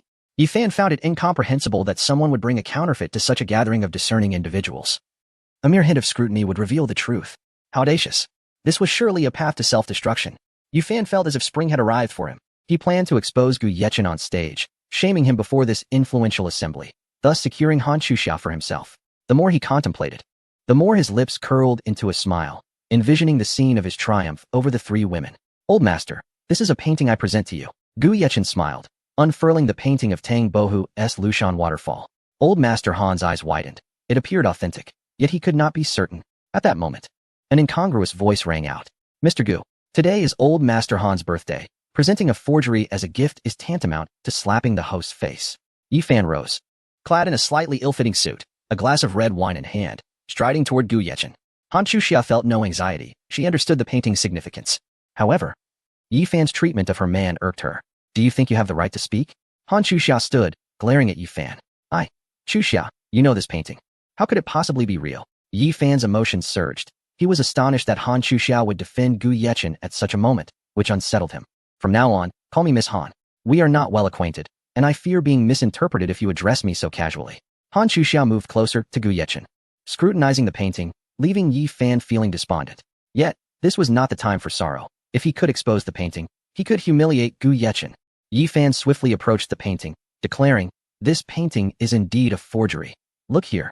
He pointed to a specific area that indeed seemed questionable. "Let me take a look." An elderly man stood up. He was Li Hua, the director of the National Museum. Director Li? Han Wangfei exclaimed in surprise before breaking into a smile. Old Li, it has been years since we last met. Indeed, it has been 2.5 years. Han Wangfei was equally excited to see his old friend after such a long separation. Allow me to examine the matter. Li Hua took a magnifying glass to inspect the painting, and his frown deepened with each passing moment. Young friend Gu, your assertion is somewhat misleading. While this painting is indeed a copy, it is also a Ming Dynasty artifact. Li Hua smiled at Gu Yechen. See? It has been declared a forgery. I cannot believe someone would present a fake at Old Master Han's birthday. It is truly unprecedented. Yi Fan proclaimed loudly, ensuring everyone was aware. Afterward, he flashed Han Chuxia a confident smile. Chuxia, rest assured, with me around, no one will dare bully you. He shot a menacing glance at Gu Yechen. Just as Gu Yechen was about to speak, Han Chuxia interrupted with surprising fervor. Mr. Yi, what are you attempting? We have no relationship. There is no need for you to imply familiarity. And please refrain from causing a scene here. If you are unwell, seek treatment. Han Chuxia was quite displeased. How could Yi Fan speak of Gu Yechen in front of so many people? Ahem. At that moment, Gu Yechen lightly cleared his throat. Chapter 103. The painting within a painting. Professor Li, is it? I suggest you examine this painting carefully to ascertain its authenticity.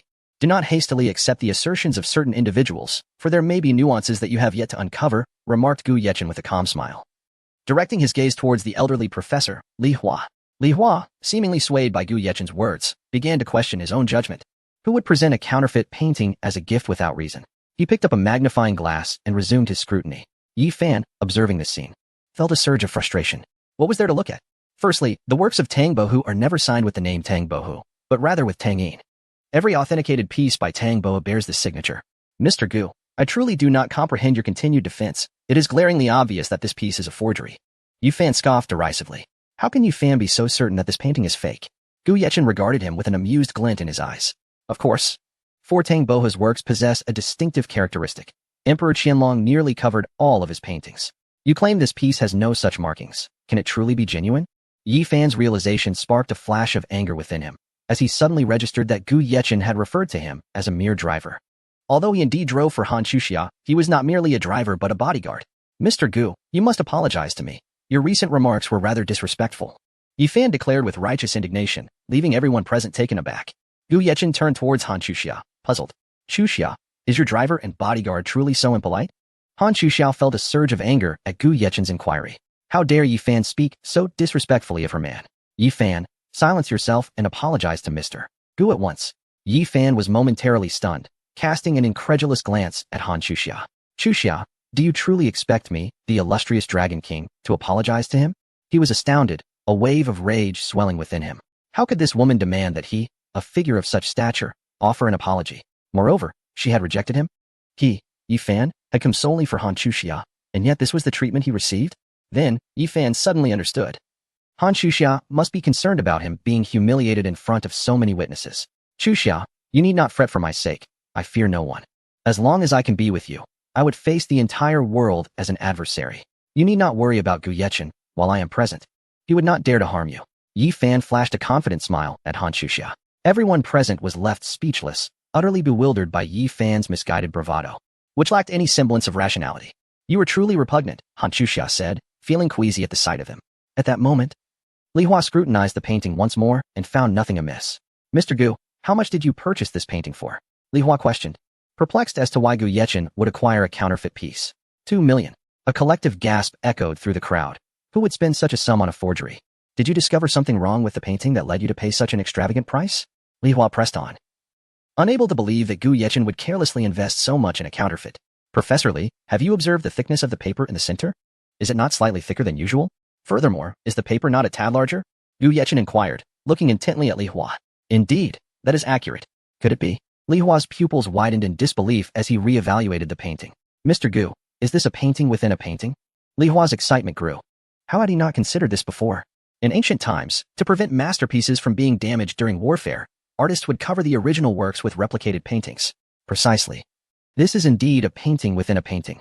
Gu Yechen stated matter-of-factly. How can this be? It is impossible. I cannot have made an error. Yi Fan retorted. Disbelief etched across his face. He had never faltered before. How could he falter now? Yi driver, there is no need for you to be disheartened. Your abilities are commendable. Albeit your eyesight could use some improvement. With time, you will surely develop a keener eye. Gu Yechen chuckled softly. Moreover, I have noted your earlier remarks. And while today is the elder's birthday, I shall not hold them against you. However, you would do well to avoid crossing paths with me upon your departure. Otherwise, I assure you, I shall not make things easy for you. Gu Yechen's tone was laced with a clear threat, suggesting that had it not been for Han Laozi's birthday celebration, he would have acted differently. In truth, Yi Fan had been concealing his true capabilities. He harbored no fear of Gu Yechen. Previously, he had merely been testing Gu Yechen's strength and his attitude towards Han Chuxia. His abilities were indeed superior to Gu Yechen's. Yet he had not anticipated that Han Chuxia would disregard him so entirely. Humph, Mr. Gu, had it not been for Chuxia's sake, do you think you could have bested me last time? I was merely gauging your capabilities. In comparison to me, your strength pales. Yi Fan sneered, dismissing Gu Yechen entirely. Silence. Han Jian could no longer contain himself. He had initially intended to foster a connection between Yi Fan and his daughter, but mutual affection was essential. As his daughter was wholly devoted to Gu Yechen, he found himself firmly on her side. Furthermore, he was well aware that Yi Fan spoke the truth.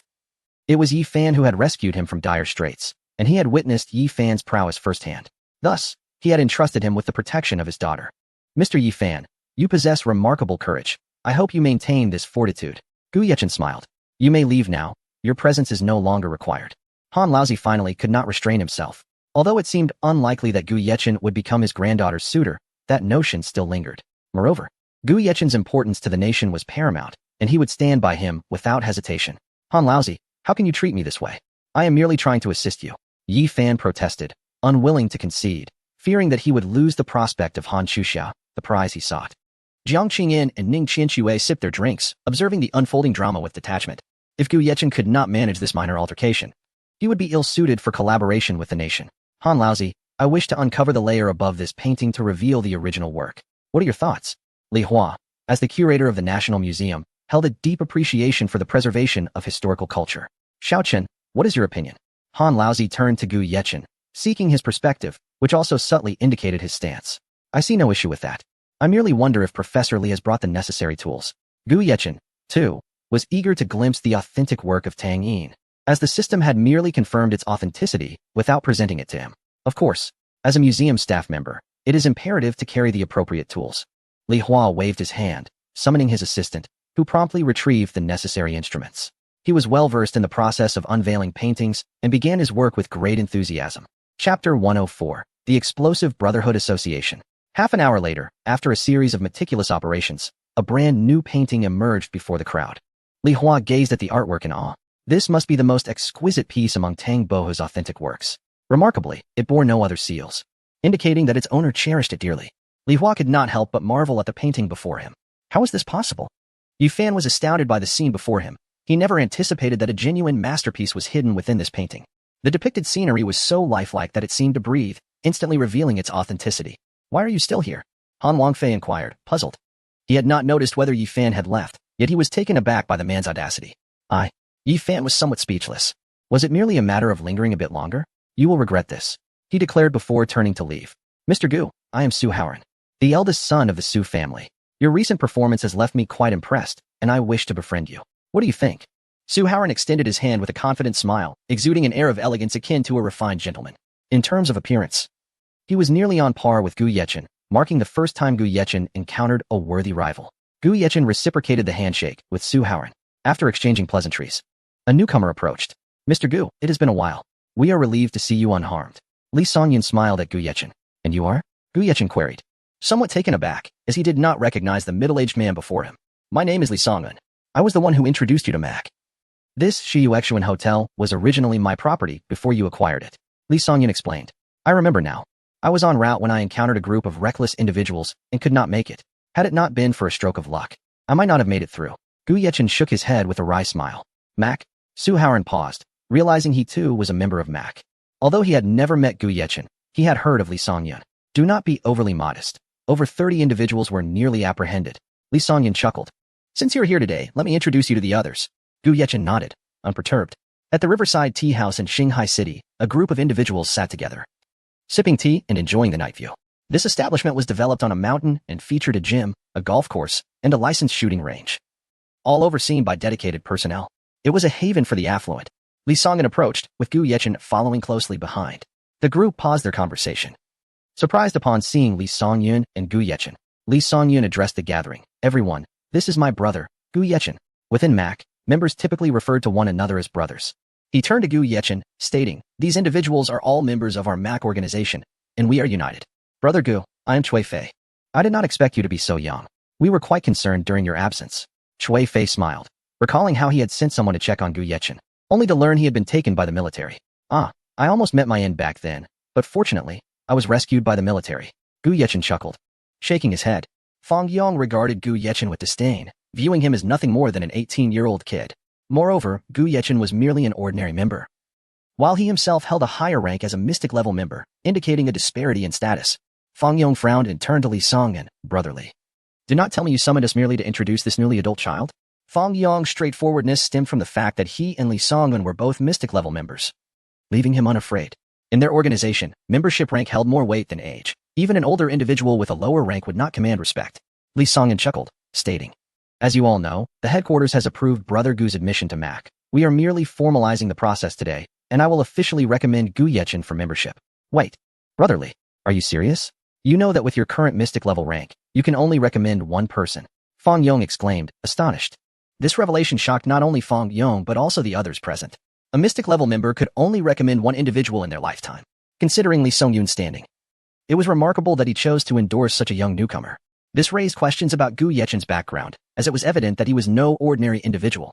Consequently, everyone's attitude towards Gu Yechen shifted favorably. After all, no one wished to offend a potential mystic level member or one who might surpass even intermediate level members. Even Fang Yong's demeanor softened considerably. Brother Gu, since Brotherly has exercised his privilege to recommend you, you are now officially a member of our MAC organization. From this day forth, we are all comrades, so do not take offense at what transpired earlier.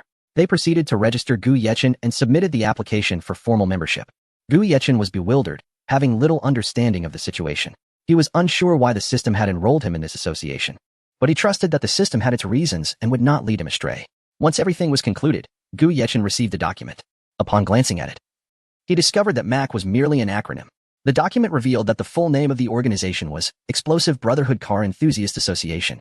The Explosive Brotherhood Association was a vast organization comprising numerous skilled individuals, each possessing unique talents and charm. Every member had their own hidden cards. The association maintained branches in all southern cities across the nation, yet none in the north. The establishment of the Explosive Brotherhood was ultimately aimed at countering various other forces.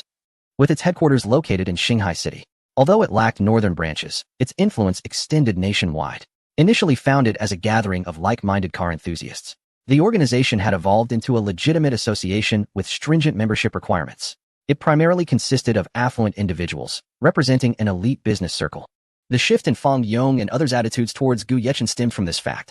Only the wealthy could join the Explosive Brotherhood, making it a paradise for the affluent. It offered a complete array of leisure activities, fostering mutual business growth and creating win-win situations for all involved. Gu Yechen felt quite content with this arrangement. Recognizing the significance of networking, while he had connections through the Han family, his own network was of paramount importance. Moreover, entry into the Explosive Brotherhood was not merely a matter of desire. Many aspired to join yet found no opportunity. Regardless of their efforts, it was futile. This circle comprised the elite of high society, belonging to a top-tier business community. Establishing connections here could potentially propel one's company to unprecedented heights. However, gaining entry was far from simple. To join the Explosive Brotherhood, there were at least 3 essential criteria. Chapter 105. Direct upgrade to Earth tier. To join the Explosive Heaven Gang, one must meet 3 criteria. Firstly, the individual must possess assets exceeding 500 million. Secondly, they must own at least one luxury mansion valued at 10 million and a luxury vehicle worth over 7 million. Thirdly, a recommendation from an internal member of at least the Mystic tier is required. The third condition is the most challenging to fulfill, as each Mystic tier member is permitted to recommend only one person throughout their lifetime. To recommend additional individuals, one must ascend to the Earth tier. Membership levels within the Explosive Heaven Gang are categorized primarily into 4 tiers: Heaven, Earth, Mystic, and Yellow. The Yellow tier represents the lowest level, typically comprised of individuals with sufficient assets to join the gang but lacking the means to advance further, relying instead on tasks or monetary contributions for promotion. Mystic tier members are generally the upper echelon of this circle, with personal assets exceeding 3 billion. Earth tier members hold significant authority beneath the Heaven tier, with assets surpassing 1 billion. Heaven tier members form the core of the Explosive Heaven Gang, and admission to this elite group necessitates a thorough investigation to determine eligibility, as not everyone is permitted entry. Despite the gang straying from its original founding principles, it organizes annual gatherings, including golf tournaments, horse racing, car racing, and shooting competitions, all conducted legally under the supervision of government special forces, ensuring that participants obtain proper permissions. These events serve to enhance interaction and camaraderie among members, occurring 6 times a year, every 2 months, with costs fully covered by the association. Gu Yechen found Li Songyun's approach commendable. After all, he was affluent. Prior to this, he had never heard of the Explosive Heaven Gang. Li Songyun recommended Gu Yechen because he had astonishingly acquired the Shui Yuexuan Hotel in its entirety, a fact Li had not anticipated, leading him to believe that Gu Yechen's status was indeed extraordinary, meriting his efforts in making the recommendation. Anyone capable of fully acquiring the Shui Yuexuan Hotel, regardless of their background, was worth cultivating a deep relationship with. Where are you currently employed, Brother Gu? Fang Yong inquired, his demeanor shifting after Li Songyun officially recommended Gu Yechen. Given that Li Songyun was the proprietor of Shui Yuexuan Hotel, worth at least 3 billion, the implications were significant. Me? I just graduated high school. Gu Yechen replied candidly. What? They thought you were at least a university student, yet you are merely a high school graduate? Li Songyun noted the astonishment on their faces and addressed them. Recently, I sold the hotel, and the buyer is none other than Brother Gu, who made a full acquisition. His tone remained calm, fully aware of the weight of his words. The group stared at Gu Yechen in disbelief. They were well aware of Li Songyun's status and recognized the significance of the ownership change at Shui Yuexuan Hotel, the premier establishment in Shanghai City. It was astonishing that it had been purchased by the young man before them, prompting them to view him with newfound respect and understanding of Li Songyun's willingness to utilize his recommendation. Brother Gu, I didn't expect such audacity from you. Among my acquaintances of similar age, none possess such boldness. What prompted you to acquire Old Li's hotel? They queried, their expressions a mixture of incredulity and admiration. Well, I saw online that Shui Yuexuan Hotel is the largest in Shanghai City, and I thought, given my status, I ought to own the largest hotel. It would be convenient for dining and lodging. Gu Yechen shrugged, as if discussing a trivial matter. The group exchanged glances, astonished by the audacity of such a young individual, who believed his status warranted the best hotel, simply to satisfy his whims. Chui Fei, somewhat perplexed, asked, Brother Gu, may I inquire where you reside? Please don't say you purchased your home in the same extravagant manner. Gu Yechen squinted slightly, contemplating the inquiry, ultimately deeming it inconsequential, as such matters could easily be uncovered. I bought Villa number 1 in the British Royal Mansion. I found it quite spacious and appealing, hence the purchase, he stated nonchalantly. Everyone fell silent, incredulous at his nonchalance. They were skeptical, as properties in the British Royal Mansion were valued in the billions. No one would squander money so frivolously. By the heavens, I've witnessed ostentation, yet never encountered someone so audaciously affluent. There's no way to dispute it. After all, he could casually access over 200 billion, they thought, feeling overwhelmed. Here, Brother Gu. This is your documentation, which has been processed. Our explosive Heaven Gang's insignia will arrive in a couple of days. They handed him the necessary paperwork. Gu Yechen glanced at it, and frowned upon seeing he was designated as a yellow tier member, the lowest rank. How does this correspond to my status? Moreover, I must contribute to advance. What utility does that serve? Brothers, may I inquire about the contributions required for advancement? Gu Yechen asked, puzzled. With his assets in the hundreds of billions, why must he labor for others? In truth, our explosive Heaven Gang collaborates with the government. When there is a need, we assist others to earn contribution points. Participating in association activities also accrues contribution points, which can be used for advancement, Cui Fei explained nonchalantly. Brother Gu, are you planning to remain a yellow tier member? Li Songyan chuckled. Gu Yechen nodded. In his view, a yellow tier status did not suit his stature. He preferred to ascend to the Heaven tier, and if financial means could facilitate that, it would be even better. I find the yellow tier status insufficient. Surely, there must be a way to attain the Heaven tier aside from contributions? Gu Yechen inquired earnestly, devoid of jest. The simplest method is to purchase your advancement. However, it is quite costly. I would suggest a gradual approach, Li Songyun advised, which held merit, as the financial requirements to reach the mystic tier amount to 5 billion. And to ascend to the earth tier, 50 billion, an impractical endeavor. That is no trouble. I possess ample funds, Gu Yechen replied with a smile. What is the cost to ascend to Heaven tier? The group thought, this wealthy individual is truly something else. He wishes to dominate us right away. Their sentiments echoed. As they were all mystic tier members, and Gu Yechen's immediate ascent to earth tier would place him above them. Admission to the Heaven tier relies solely on internal recommendations. Financial means cannot facilitate it. Cui Fei shook his head in resignation, perceiving Gu Yechen as a prodigal youth. If he were related to him, a stern reprimand would be in order. Very well, let us proceed with the earth tier membership, Gu Yechen declared with a grin, prompting disbelief among the others. Yet they processed his membership. Gu Yechen immediately gained 50 enhancement points, his spirits lifted. System, allocate all enhancement points to my physique. He commanded. His physical attributes surged to 105 points, invigorating him with newfound strength. Brother Gu. The group stood and bowed in respect. What is this?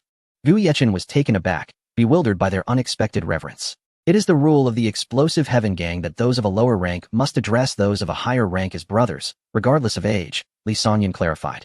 Somewhat exasperated. Such a benefit exists? Had I known, I would have upgraded sooner. Gu Yechen mused, relishing the opportunity to experience the privilege of being a figure of authority. After exchanging a few more words, Gu Yechen took his leave. Chapter 106, Late Night Snack with Han Chuxiao before leaving the banquet. Gu Yechen had informed Han Chuxiao that he had matters to attend to. In the living room, Grandpa Han was engrossed in a painting, seemingly unable to tear his eyes away from it. Accompanying him was Li Hua. Both elderly men appeared as excited as teenagers, while Han Chuxia and Han Jin observed them closely. Old Han, this Gu Xiaoyu is truly remarkable. Preserving such a flawless original work by Tang Yin is a sight to behold. I have only encountered this single piece, truly a priceless treasure, Li Hua exclaimed, gazing in awe at the masterpiece. This generous gift from Gu Xiaoyu is indeed valuable, but it is far better to be in my possession than to be lost to the world. Grandpa Han chuckled, clearly pleased. Grandpa, this is my gift to you.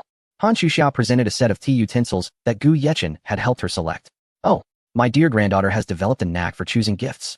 Grandpa Han was taken aback, for his granddaughter was usually oblivious to such matters, making it hard to believe she could find something so exquisite.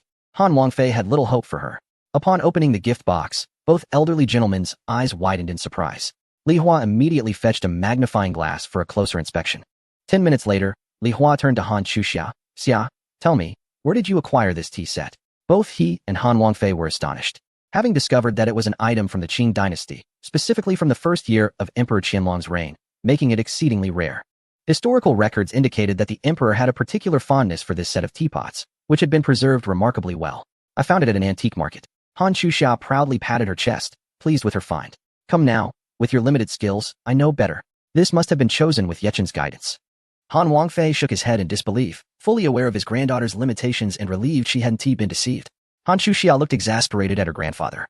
What kind of grandfather undermines his own granddaughter? Yes, she conceded, having no choice but to confess. Initially wishing to shield Gu Yechen from unnecessary troubles and to spare him from fatigue. Gu Xiaoyou's taste is indeed exceptional. Most would overlook the true value of this tea set. The most precious aspect is that the number of teacups is just right. The sound of a car engine echoed, and Han Chuxia immediately dashed outside. What's wrong with Xia? Li Hua observed her uncharacteristic haste, having never seen her act so recklessly. It must be Yechen arriving. Han Wangfei sighed, disapproving of her lack of decorum as a young lady. What brings you here? Han Chuxia asked Gu Yechen, somewhat incredulous, as he had not mentioned his visit. Standing at the doorway, Yi Fan felt a pang of jealousy as he watched his woman gaze at another man with such affection. An unbearable sight that made him contemplate leaving, if not for his desire to win Han Chuxia over. Of course, I came to see you. It has been several days since we enjoyed each other's company. Gu Yechen smiled, placing a gentle kiss on her forehead. Had there not been a doorman present, he would have kissed her directly. Han Chuxia's cheeks flushed crimson at the mention of enjoying each other's company, though she secretly yearned for it. She took his hand and led him into the Han residence. Grandpa Li Lao, are you still watching? Gu Yechen was surprised to find the elderly gentleman engrossed in the painting. What could possibly require such scrutiny? Gu Xiaoyu, do enlighten us. Did you purchase this tea set because you discerned its provenance? Li Hua believed Gu Yechen to possess remarkable insight, able to recognize the origins of such an item at first glance. I simply thought it was visually appealing, so I encouraged Xia to buy it. Gu Yechen smiled subtly, refraining from revealing his unique ability to see through antiques, fearing he might be drawn into research. Apologies for leaving early this evening due to some matters. I hope you will not hold it against me. I merely returned to check on you. Gu Yechen smiled, glancing toward Han Chuxia. Grandpa Han, witnessing the exchanged glances between the young couple, felt a twinge of annoyance. They had come ostensibly to see him, yet their eyes were firmly fixed on his granddaughter. Not at all. It is only natural for young people to be busy, especially someone as accomplished as you. Despite his discomfort, Han Wangfei maintained a polite demeanor. Then Xia and I shall take our leave. Gu Yechen beamed at Han Jin, who was visibly tense but relaxed slightly upon realizing Gu Yechen was the owner of the Xiuexuan Hotel, assuring him his daughter would not be mistreated. Upon hearing Gu Yechen intended to take her out for the night, Han Chuxia's heart fluttered. She turned to her father, whose expression was as dark as a pot's bottom. Yet he said nothing. Her grandfather remained silent too, which gave her a sense of secret delight. Go on, go on. If you dare to mistreat Xia, do not blame me for intervening. Han Jin shook his head helplessly, aware of the implications of Gu Yechen taking his daughter out but ultimately decided to let it be. Recognizing that Gu Yechen had recently made waves in the underworld by becoming a top-tier member of the Zhatian gang, having spent 50 billion to upgrade his membership. Although this amount meant little to him, as long as he treated his daughter well, it was enough. Rest assured, I shall not mistreat Xia. Gu Yechen smiled, inwardly promising to cherish her. Hand in hand, they departed, leaving Yi Fan in a state of confusion as he watched them disappear into the distance. His heart ached at the thought of his woman walking away with another man. With a heavy sigh, he turned and left. Where are we headed? Han Chuxia asked from the passenger seat of the Bugatti Veyron, gazing at Gu Yechen. To indulge in a midnight snack, naturally. You are treating, I am famished. Gu Yechen had attended the birthday banquet without a bite to eat and had received a priceless painting as a parting gift. He felt it was only fair for Han Chuxia to treat him. All right, I shall treat. You choose the place, Han Chuxia eagerly responded, wishing to spend more time with Gu Yechen, who was exceptionally gentle with her. Though she was reluctant to admit it, the truth was undeniable. Several women, including herself, had succumbed to his charm and continued to think of him. Lost in thought, Han Chuxia pondered whether her actions were right, or if she should continue following him. Gu Yechen had several women, all of whom were as attractive as she was, which made her feel somewhat anxious. Before long, Gu Yechen parked the car, and they arrived at a roadside stall. In Guangdong province, the nightlife begins around 10, with throngs of people out shopping or enjoying late-night snacks. This is the quintessential nightlife experience in the provinces of Guangdong, Guangxi, and Hainan, continuing until the early hours of the morning. Welcome. Please have a seat. What would you like to eat? The vendor approached with a smile, directing her attention to Gu Yechen and Han Chuxia. Gu Yechen handed the menu to Han Chuxia. Order whatever you like, he encouraged with a smile. In this bustling atmosphere, the essence of life truly flourished. A scene increasingly rare in many cities where the streets empty out by 9:30. Chapter 107. Gu Yechen is called a pretty boy after ordering the dishes. Han Chuxia handed the menu to Gu Yechen. Please, choose whatever you like. Gu Yechen did not take the menu, instead gazing at her with a smile. As long as you ordered it, I will enjoy it. Han Chuxia's heart fluttered, her cheeks flushed. She glanced around to find the restaurant owner and his wife smiling at them, reminiscent of their own youthful romance, and feeling a surge of joy for the young couple. Boss, please add another serving of scrambled eggs with tomatoes, with just a pinch of sugar. Gu Yechen turned to the owner, for this dish was among his favorites. He had also reserved a table for Qin Lang, but only ordered a single serving of fried noodles. Sure thing, the owner replied. At that moment, passers-by began to notice Gu Yechen's car. Initially, there were a few who gathered around it. What a stunning supercar. It belongs to that handsome guy. I just saw him with an incredibly beautiful woman. It's true that beautiful women only love luxury cars. Would she even consider a minivan? Said one onlooker. That car looks familiar. I think it was at Shuyu Exuan tonight, another chimed in. Absolutely. There's only one of this model in the whole country. A third added. As more people clustered around Gu Yechen's vehicle, they maintained a respectful distance, aware that any misstep could lead to costly consequences. Gu Yechen, while enjoying his meal, felt bemused at the attention his car was garnering. Not far from them, a table of 8 men was dining, with several casting furtive glances towards Han Chuxia. Dressed in a knee-length white dress and sporting a youthful ponytail, her striking beauty effortlessly captured the attention of those around her, though her attire left her shoulders covered. Her exquisite collarbones were unmistakably visible. As they continued their meal, the table beside them began to discuss Han Chuxia. Hey guys, look at that woman over there. Her figure, her poise, and her beauty are simply remarkable. I've never encountered someone so stunning. One exclaimed. Hey, what do you think? Someone turned to Hien cough. I haven't been with anyone that beautiful.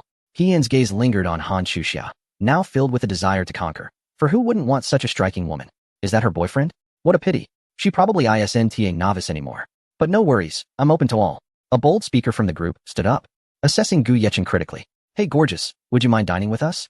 They approached Gu Yechen's table, eyeing him up and down. He is handsome, but that doesn't amount to much if he can't provide. Gu Yechen frowned, setting down his chopsticks to face the man. What are you looking at, pretty boy? Such a beautiful woman is wasted on you. Let me have my fun with her for a few months and I'll return her to you, with a child. He laughed, and his companions joined in the laughter. Qin Lang stood up, but Gu Yechen shot him a glance, silently instructing him to sit back down. Han Chuxia noticed the anger in Gu Yechen's eyes and gently shook her head, urging him to remain calm. Oh, you dare glare at me? The man sneered, raising his hand to slap Gu Yechen. Just as Qin Lang moved to intervene, a large hand seized the assailant's wrist. Ah, let go of me, you bastard. The group turned to see several individuals standing behind Gu Yechen. Brother Gu, good to see you again. Suhu grinned at Gu Yechen, then nodded towards Han Chuxia. Aren't you going to introduce us? Nice to meet you, Brother Gu. Nice to meet you, sister-in-law. They chorused. Han Chuxia's cheeks flushed crimson. Although Gu Yechen had not formally acknowledged their relationship, being called sister-in-law in front of so many made her quite flustered. How did you end up here?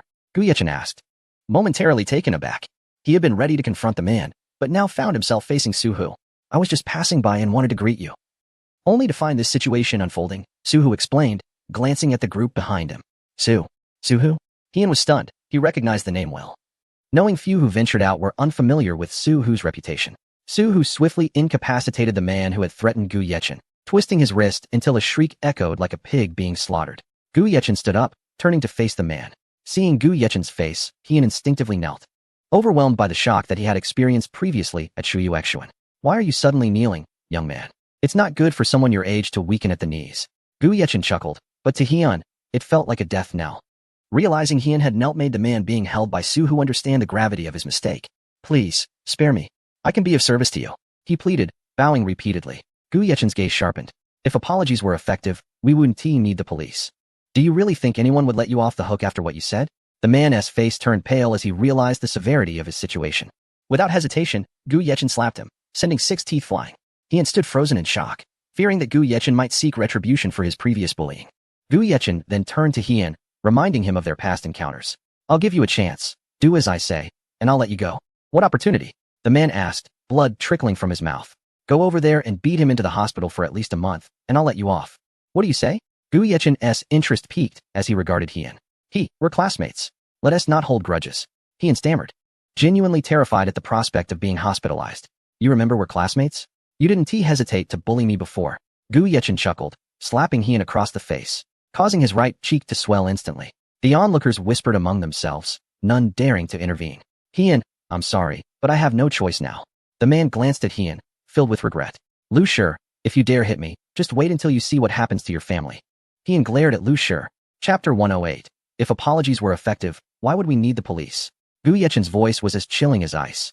His eyes ablaze with unquenchable fury as he delivered a brutal kick to Hien's chest. Hien's body staggered backward like a kite with its strings severed, blood spewing from his mouth. Have you contemplated the consequences? Gu Yechen's gaze was like a bolt of lightning directed at a man named Lu Shi.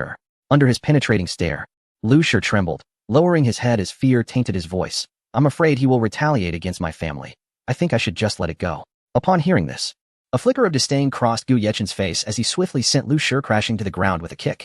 A sickening crack echoed through the air as Lu Shi's arm was forcefully broken, the sound of splintering bone sending shivers down one's spine. Gu Yechen looked upon Lu Shi's anguished cries with not a shred of pity. He had sealed his fate the moment he uttered those slanderous words about Han Chuxia. With deliberate steps, Gu Yechen advanced toward Hien, each stride feeling like a crushing weight upon Hien's heart. Tremors coursed through Hien's body. He understood that he was up against an opponent he could not contend with. Now it is your turn. You were once insufferably arrogant. Have you ever pondered what awaited you? Gu Yechen's voice dripped with derision as he lightly slapped Hien's face a few times. Though the strikes were not forceful, they carried an undeniable insult. Crimson handprints bloomed on Hien's face, and despair and regret clouded his eyes. It was my fault. I apologize. I wonder if you might spare me this once. His voice quivered with a hint of desperation, his body shaking with fear. Yet, Gu Yechen merely laughed coldly, the sound reverberating in the air, deepening Hien and Appo's sense of hopelessness. I reiterate, if apologies were effective, why would we need the police? Didn't you consider the repercussions before your actions? His tone was steeped in contempt, a glimmer of frost flashing in his eyes. With that, he drove his knee into Hien's abdomen, eliciting a muffled groan and a fresh spurt of blood. Hien could no longer withstand Gu Yechen's onslaught. Collapsing to the ground, his consciousness blurring. Gu Yechen, however, was far from finished.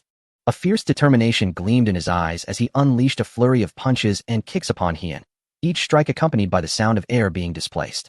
While he would not take Hien's life, he aimed to incapacitate him for a considerable time. Under the relentless assault, Hien was utterly defenseless, reduced to agonized wails as he bore the brunt of Gu Yechen's wrath. After a time, Gu Yechen finally ceased his attack. Hien lay battered and unrecognizable, bruised and bloodied, gasping for breath on the ground. Gu Yechen brushed his hands off as if the entire ordeal had been a trivial game. He turned to Han Chuxia, a smile gracing his lips. Do not forget what I told you. He called to Su Hu. Rest assured, I will handle this. Su Hu assured with a pat on his chest. Let us depart. Gu Yechen beamed at Han Chuxia, his voice imbued with utmost tenderness. As if nothing had transpired moments before, Han Chuxia gazed at him, her eyes reflecting a myriad of complex emotions. She understood that beneath Gu Yechen's exterior lay a tempest of anger, one that he had finally unleashed. Han Chuxia felt a swell of happiness knowing that a man would go to such lengths to protect her. As they made their way home, Han Chuxia quietly trailed behind Gu Yechen, aware that he harbored countless untold stories. Unsure of what to say, she chose to accompany him in silence. A passerby dialed for an ambulance. Gu Yechen approached his Bugatti Veyron when a girl called out, "Handsome, could you take a picture of me with this car?" Gu Yechen glanced at Qin Lang, who stepped forward to take her phone and snapped a photo. All right, everyone. I believe you've had enough live photos. Make way. Gu Yechen's voice rang out, dispersing the crowd gathered around the car. With a press of the accelerator, Gu Yechen whisked Han Chuxia away. The night deepened, the clock striking midnight. Upon returning to the English-style manner, Gu Yechen settled onto the sofa in the master suite, while Han Chuxia retreated to the bathroom to freshen up. He remained silent, memories of past humiliations inflicted by Hien replaying in his mind. Today, he had finally vented his pent-up frustration. He would not let the He family's business escape his grasp. Meanwhile, after being admitted to the hospital, Hien and Lu Shi were stabilized after extensive medical intervention. Yet, dread and remorse filled their hearts. They had provoked a man they should never have trifled with, and from this day forth, their lives would be overshadowed by Gu Yechen's presence. Listening to the rhythmic drip of water from the bathroom and glimpsing the radiant figure illuminated by the bathroom light, Gu Yechen swallowed hard, unable to resist, and slipped inside to indulge in a playful encounter. Approximately half an hour later, Han Chuxia emerged from the bathroom, flushed, while Gu Yechen appeared invigorated. Yechen, will our relationship change? Han Chuxia leaned against him, yearning to be recognized as his true wife. Yet that prospect felt infinitely distant. I cannot grant you a title, but Gu Yechen's words were cut short as Han Chuxia covered his mouth. It's all right, you need not say it. Han Chuxia's eyes shimmered with unshed tears. She wondered what her current status was, merely a plaything? Yet, Gu Yechen's tenderness ensnared her heart, compelling her to linger. Would they remain in such a relationship forever? Could you possibly give me a little more affection? Han Chuxia gazed at Gu Yechen with a hint of vulnerability, her eyes brimming with emotion, causing a pang in his heart. Gu Yechen enveloped her in his arms, offering gentle reassurance. Fear not, as long as you desire me, I shall not depart. Unless something arises that could sever our bond, I will always remain by your side. Han Chuxia buried her head against Gu Yechen's chest, softly weeping until her sobs subsided. Let us rest. Gu Yechen gazed at her with affection. Alas, he found himself once more ensnared. Han Chuxia felt her heart race under the weight of his gaze, utterly disarming.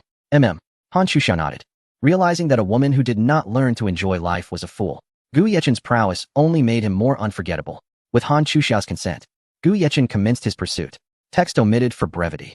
With a muffled groan, the room erupted with laughter and joy. 2.5 hours later, Gu Yechen and Han Chuxia concluded their intimate journey, embracing as they drifted into slumber, a gentle smile gracing Han Chuxia's lips. The following day, Chapter 109. To the Jiang group at 7:30 the next morning, Gu Yechen awoke from his slumber, with Han Chuxia nestled in his embrace, causing his arm to tingle. Observing the faint smile gracing Han Chuxia's lips, he chose not to rouse her. An hour later, as Han Chuxia opened her large eyes, she was startled to find Gu Yechen gazing at her with a smile. Awake? Gu Yechen inquired, gently stroking her hair, filling the room with a subtle fragrance. Han Chuxia felt an immense joy upon realizing Gu Yechen's presence by her side, akin to the bliss of waking up next to her husband each day. It's getting late. You should freshen up. I'll head downstairs first. Gu Yechen assisted her in donning her clothes and planted a soft kiss on her forehead. As Han Chuxia watched Gu Yechen's retreating figure, a sense of contentment washed over her. Glancing around at the disarray, memories of the previous night's revelries flooded her mind, causing her cheeks to flush. Was that truly her? How could she have been so wild? She quickly tidied the room and proceeded to the bathroom.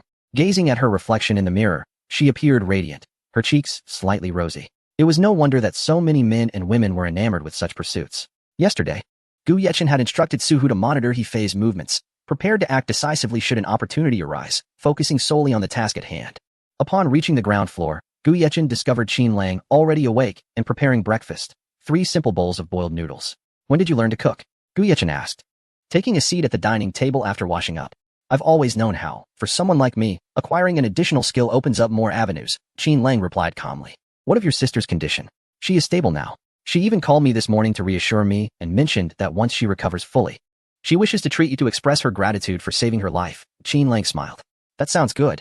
Treating me is certainly agreeable. However, let us not speak of saving lives. The doctor is the one who truly saved her. Our involvement was merely transactional, making it you who saved your sister. Gu Yechen replied while eating his breakfast. Gu, we siblings are not ungrateful. Without you, my sister would have faced a grim fate. As long as I am here, I will do everything in my power to ensure your safety, even at the cost of my own life. Suddenly, Qin Lang stood and bowed to Gu Yechen. Brother Qin, there is no need to be so formal for a mere act of kindness. Gu Yechen looked at Qin Lang with a hint of admiration. The elevator chimed, drawing Gu Yechen and Appo's attention. Han Chuxia emerged, adorned in the same dress from the previous day, yet sporting a light makeup that rendered her ethereal. Xia, have a seat. Gu Yechen smiled, attempting to mask his earlier enchantment. Seeing Gu Yechen's captivated gaze, Han Chuxia felt an immense happiness swell within her. Delicious. Who made this? She asked, savoring a mouthful of noodles. Gu Yechen pointed at Qin Lang, prompting Han Chuxia to give a thumbs up to him. After finishing breakfast, Gu Yechen escorted Han Chuxia back to the Han residence. Old master, I shall come by to play chess with you soon. Gu Yechen jested as he encountered Han Wangfei. You rascal, always teasing this old man. The elder chuckled in mock reprimand. Gu Yechen presented him with a box of tea leaves, instantly transforming the old man's demeanor. Oh, splendid. Do come again. Xia usually stays at home unless she is at the company. Han Chuxia's face flushed crimson, and she hurried indoors. Upon reaching her room, she took contraceptive pills. Though yesterday was within her safe period, it was best to be cautious. After exchanging a few words with the old master, Gu Yechen took his leave. At the Mo family estate, they were well aware of the recent developments concerning Gu Yechen. Ever since the banquet for Han Wangfei, his name had been frequently mentioned within high society, a notion that did not bode well for them. Mo Dun dispatched a 5th-tier warrior to eliminate Gu Yechen. Meanwhile, Gu Yechen arrived at the Jiang group, prepared to acquire it following Jiang Feng's declaration of bankruptcy. Prior to this, Gu Yechen had established an investment company, aptly named Leap Holdings, which was privately held with him owning 100% of the shares. He also founded Leap Group, in which he held 67% of the shares, with Leap Holdings owning 33%. He moved the Shuai Xian Hotel under Leap Group in preparation for future public offerings.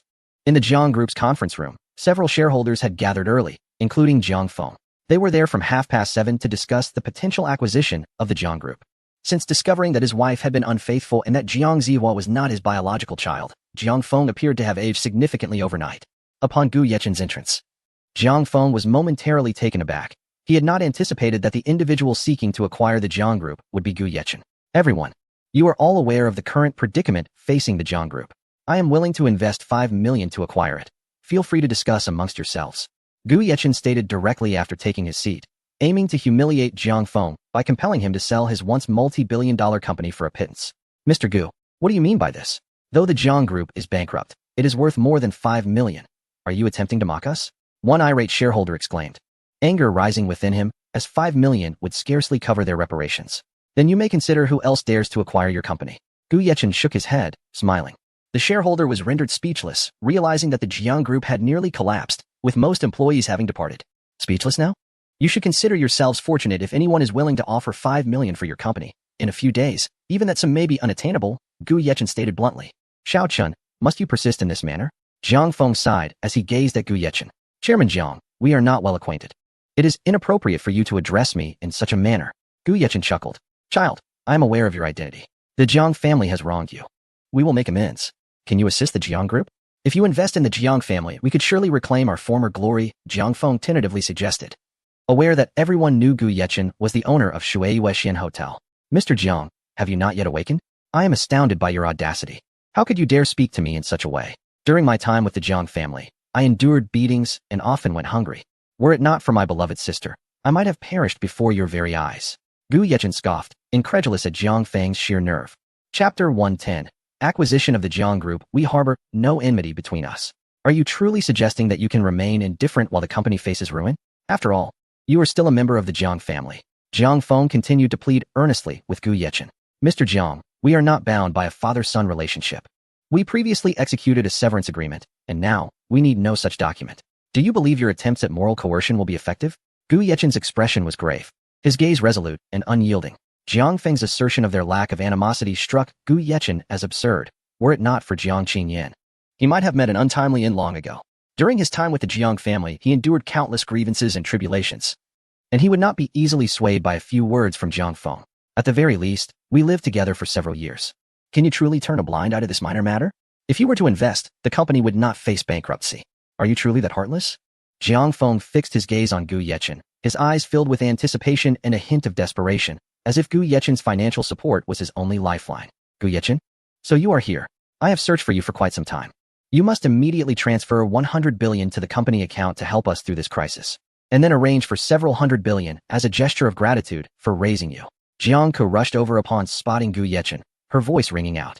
She had learned of Gu Yechen's connection to the Shui Weixin and regretted letting him leave all those years ago. After nurturing him for so long, it was time for him to repay the Jiang family. Soon after, Huang Li and Jiang Shui appeared, all eyes on Gu Yechen, each with their own reasons for demanding his financial assistance. Gu Yechen, transfer the Shui Weixin Hotel into your brother's name. Once you do that, you will still be considered part of our Jiang family, Huang Li declared, her mind solely focused on Jiang Zihao. Get out. Jiang Feng, already frazzled, felt his anger surge upon realizing Huang Li's intentions were to support her wayward son. How dare you shout at me, Jiang Feng? I am doing this for the sake of our family. This is only the second time in our years of marriage that you have raised your voice at me. Do you still wish to continue this life? Huang Li's voice rose sharply, her tone piercing. Gu Yechen, initially observing her grotesque demeanor, found himself startled by the sudden confrontation. What a spectacle this is. Gu Yechen watched the unfolding drama with keen interest, a smirk of derision playing on his lips. Qin Lang stood behind him, immobile as a statue, his expression unchanging as he surveyed the chaotic scene. Continue? Do you still wish to continue? I no longer desire this. Jiang Feng exploded, rising abruptly, his eyes blazing as he struck Huang Li twice. This was the first time in over 20 years of marriage that Jiang Feng had laid a hand on her. He had never even uttered a harsh word before. Yet, the weight of her accusations filled him with rage. He unleashed a flurry of blows, leaving Huang Li utterly defenseless, emitting only pitiful cries. Dad, stop! Jiang Ke rushed forward to restrain Jiang Feng, who was now akin to a vengeful deity, delivering left hooks and slaps to Huang Li. She never anticipated Jiang Feng would strike her. After all, she was merely speaking her mind about an affair. Her heart brimmed with indignation and resentment. Is it over? Gu Yechen observed as Jiang Feng returned to his seat, shaking his hands dismissively. His tone was devoid of sympathy or concern, as if the chaos surrounding him were of no consequence. Gu Yechen, do you have no conscience? You stand there unmoved while your mother is beaten? Jiang Ke glared at Gu Yechen, advancing to point an accusatory finger at him, her eyes brimming with resentment. Without hesitation, Gu Yechen slapped her across the face, causing her cheek to swell, blood to seep from her mouth, and 2 teeth to fall out. She is your mother, not mine. Your family's affairs concern me not. And you, do not presume you can bully me as before. Beware, or I may take your life. Gu Yechen's voice turned icy, his gaze menacing, chilling the air around them. Jiang Ke shuddered at the sight of his razor-sharp glare, instinctively retreating in fear. Mr. Jiang, have you reached a conclusion? If you possess no desire to continue this discussion, I shall take my leave, so as not to intrude upon your family reunion, Gu Yechen remarked with a mocking smile. To the Jiang family, his grin felt like a sharp thorn. Jiang Feng stared at Gu Yechen, incredulous. Can you truly bear to watch your sister's years of effort go to waste?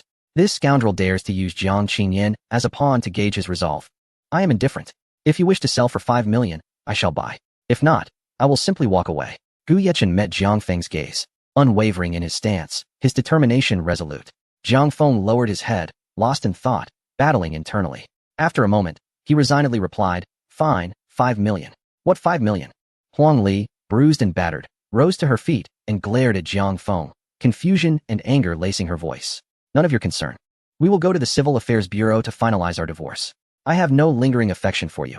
Jiang Feng's tone grew calm, as if he had fully relinquished hope for their marriage.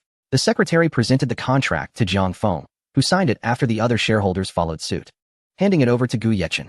In truth, Gu Yechen could have dismissed them outright, for through his meticulous maneuvering, he already held over 51% of the shares. However, he sought complete ownership. After scanning the contract to ensure there were no discrepancies, Gu Yechen signed without hesitation, the entire process witnessed by a lawyer, with 5 million exchanged. The Jiang Group had a new proprietor. Gentlemen, you are requested to leave. This company now belongs to me, Gu Yechen declared with an air of indifference. Confidence radiating from him, Huang Li gazed at Jiang Feng in disbelief, unable to fathom that he had sold the company. Jiang Feng, have you truly sold the company? Are you even human? Smack. Jiang Feng struck her again, and she covered her face, tears welling in her eyes, yet she dared not utter another word. In that moment, the Jiang family finally grasped the enormity of their past transgressions against Gu Yechen, but it was far too late. He was now the owner of the Shuiweixian Hotel, and with the Jiang Group under his control, they found themselves ruthlessly cast aside, their spirits dimmed. Gu Yechen planned to reform the Jiang Group and recruit new employees. But first, he needed to find a capable individual to temporarily oversee the transition, and he already had someone in mind. Chapter 111. The Beauty Elixir enters testing phase. Gu Yechen departed from the Jiang Group, yet aside from the leadership, the remaining employees chose to stay. In a short span, Gu Yechen realized that finding more suitable candidates would prove challenging. He believed 2 individuals were capable of fulfilling the roles, his sister Jiang Qingyan and Zhang Yun. Jiang Qingyan, being the president of the Jiang Group, was well-versed in handling such matters. Conversely, Zhang Yun was renowned for her exceptional work ethic and adaptability, adeptly adjusting decisions to favor the company, qualities that were indeed rare.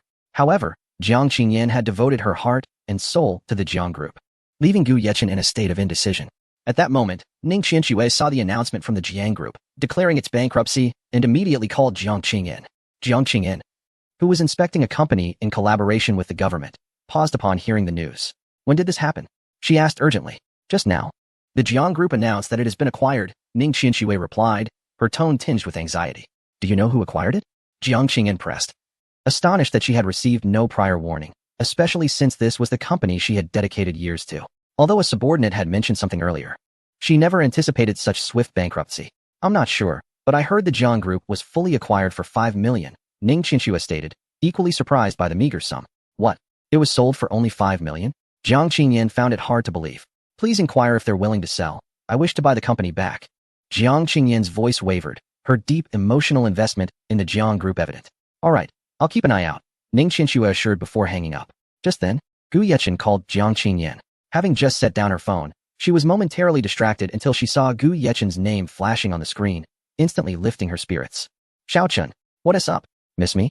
Jiang Qingyan teased, her voice laced with a playful charm that sent a thrill through Gu Yechen, stirring a tempest of emotions within him.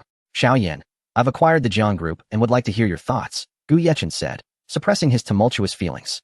Jiang Qingyan was taken aback. She had intended to reclaim the company, only to discover that her partner had purchased it.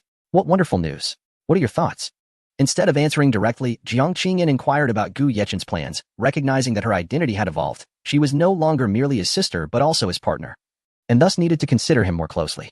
Sister, the Jiang Group is your brainchild, and no one knows it better than you. However, your current projects are also crucial.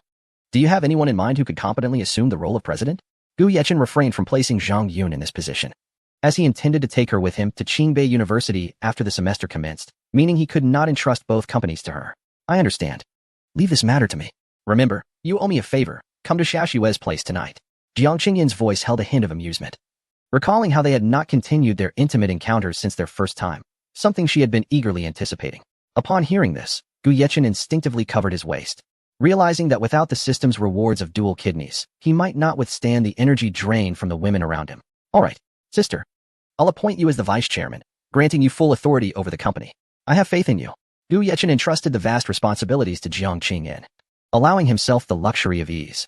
You truly are something. Are you not worried I might tire myself out? Jiang Qingyan laughed lightly, genuinely fond of her non-biological brother, willing to do anything for him as long as he needed her. Xiaoyan, the Jiang Group possesses an established industrial chain. I believe you should explore the possibility of manufacturing the physique elixir. If successful, you won't need to split your efforts. Gu Yechen's tone shifted to seriousness. I understand. I will discuss this with them. Don't forget to visit me tonight. Goodbye for now. Jiang Qingyan hung up, her heart racing. Inviting Gu Yechen over was laden with implications. Was she being too forward? The thought made her cheeks flush deeper. Meanwhile, at Su's beauty company, Su Yin was testing the beauty elixir formula Gu Yechen had provided. The results exhilarated her, proving to be even more promising than Gu Yechen had indicated. Hey, Yechen, the test results for the beauty elixir are in, and they align perfectly with what you mentioned. With this, our company will undoubtedly carve out an unstoppable path. Su Yin exclaimed, her excitement palpable as she immediately called Gu Yechen. Congratulations. Gu Yechen replied with a calm smile, recognizing that this outcome was inevitable. The materials in the formula were not difficult to procure, albeit somewhat costly. Thank you. Initially, Su Yin had resented Gu Yechen's actions, but her perspective had dramatically shifted. Can you come over? Su Yan's voice trembled slightly, uncertain if her decision was right, yet feeling that Gu Yechen's contributions justified her actions. Sure, I'll head over now. Gu Yechen said, a subtle smile gracing his lips, knowing that Su Yin had fallen under his influence. At Su's beauty company, the atmosphere buzzed with excitement. This group of individuals had been nurtured by Su Yin, and they had persevered until the very end. Each was a trusted confidant, bound by confidentiality agreements, aware that any breach could lead to severe legal consequences, even imprisonment. My dear colleagues, your contributions were vital to our success. On behalf of the company, I thank you all, Su Yin said, bowing slightly to her team. Su Zong, the true gratitude should go to the creator of the beauty formula. This is indeed something extraordinary. The team engaged in animated discussions, filled with anticipation for the company's future, as the effects of the beauty elixir were simply astounding. Upon arriving at Su's beauty company, Gu Yechen felt a sense of gratification at the lively scene. He bypassed the employees and headed directly to Su Yan's office. He understood that his vision for a commercial empire was gradually materializing, and Su Yan was a pivotal piece in his strategic game. After all, how many women across the nation could resist beauty? Even men would likely find it hard to say no. Meanwhile, Jiang Qingyan, having concluded her inspection with the government-affiliated company, was vigorously organizing the affairs of the Jiang Group. She aimed to rejuvenate the company and earn the respect of those who had previously doubted them. The bond between her and Gu Yechen needed no further elaboration. The company was officially renamed Chunyan Group, a tribute to both Gu Yechen and Jiang Qingyan, which deeply touched her heart. In Su Yan's office. Chapter 112. Su Yan's decision. Gu Yechen reclined languidly in Su Yan's office chair. The room suffused with a delicate floral fragrance that seemed to weave a magical spell, enveloping him in an indescribable delight, lifting his spirits immensely. After concluding a meeting with her staff, Su Yin returned to her office. The moment she gently pushed open the door, her gaze fell upon Gu Yechen's handsome figure lounging in her seat, a warm smile gracing his lips, his eyes tenderly fixed on her. Why didn't you tell me you were here? Su Yin chided playfully, as she picked up a delicate cup, pouring a glass of water to offer him. This cup was a special purchase, perfectly complementing her own, symbolizing their unique bond.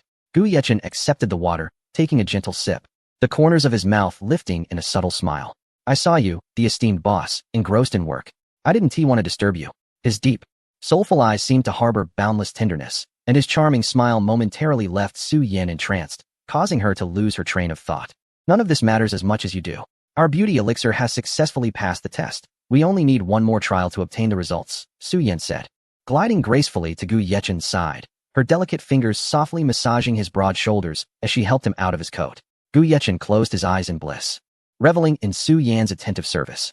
It was a rare privilege for a company president to personally attend to him, an experience many could hardly even dream of. This was merely a formula I provided. The real effort lies with you and the staff. I feel a bit embarrassed, Gu Yechen remarked, a smile playing on his lips as he rubbed the bridge of his nose. Did you bring me here for a specific reason? Gu Yechen had an inkling of what might be on her mind, yet he would not voice it himself. At that moment, Su Yin appeared somewhat hesitant to speak. As a top student and campus beauty during her school days, she had heard whispers about such matters. However, Articulating them herself was an overwhelming challenge. Initially, she had approached Gu Yechen without hesitation to rescue the company from its predicament, but now she found herself lacking that same courage. Big brother. Su Yan's voice carried a hint of embarrassment. She had intended to call him husband, but the words caught in her throat and emerged instead as big brother. Just as Gu Yechen took a sip of water, her words caused him to sputter, spraying water across the desk. Su Yan couldn't contain her laughter upon seeing his startled expression. Gu Yechen quickly grabbed a tissue, diligently wiping the desk and the corners of his mouth before rising slowly, offering her a gentle smile. Seeing his expression, Su Yan was initially taken aback, but then a thought struck her, prompting her to turn and flee. However, Gu Yechen was swift, wrapping his arms around her and pressing his lips to hers. In that instant, Su Yan's mind became a whirlwind of confusion. She closed her eyes, surrendering to his kiss. Gradually, she found herself responding, even letting out a soft, playful sound, igniting a surge of joy within Gu Yechen. Another enchanting woman was beginning to fall for him. After 2.5 minutes, their lips parted. Gu Yechen gazed tenderly at the exquisite woman before him. To him, she was breathtakingly beautiful, so graceful and poised. Su Yan, initially overwhelmed, now embraced him, resting her head against his chest, savoring the warmth and romance of the moment. Perhaps this is not so bad. Su Yan's heart brimmed with emotion. The man before her had invested substantial resources into the company for her sake, even entrusting her with an invaluable beauty formula. Despite his desires, she felt unworthy of such dedication. What profound trust this was.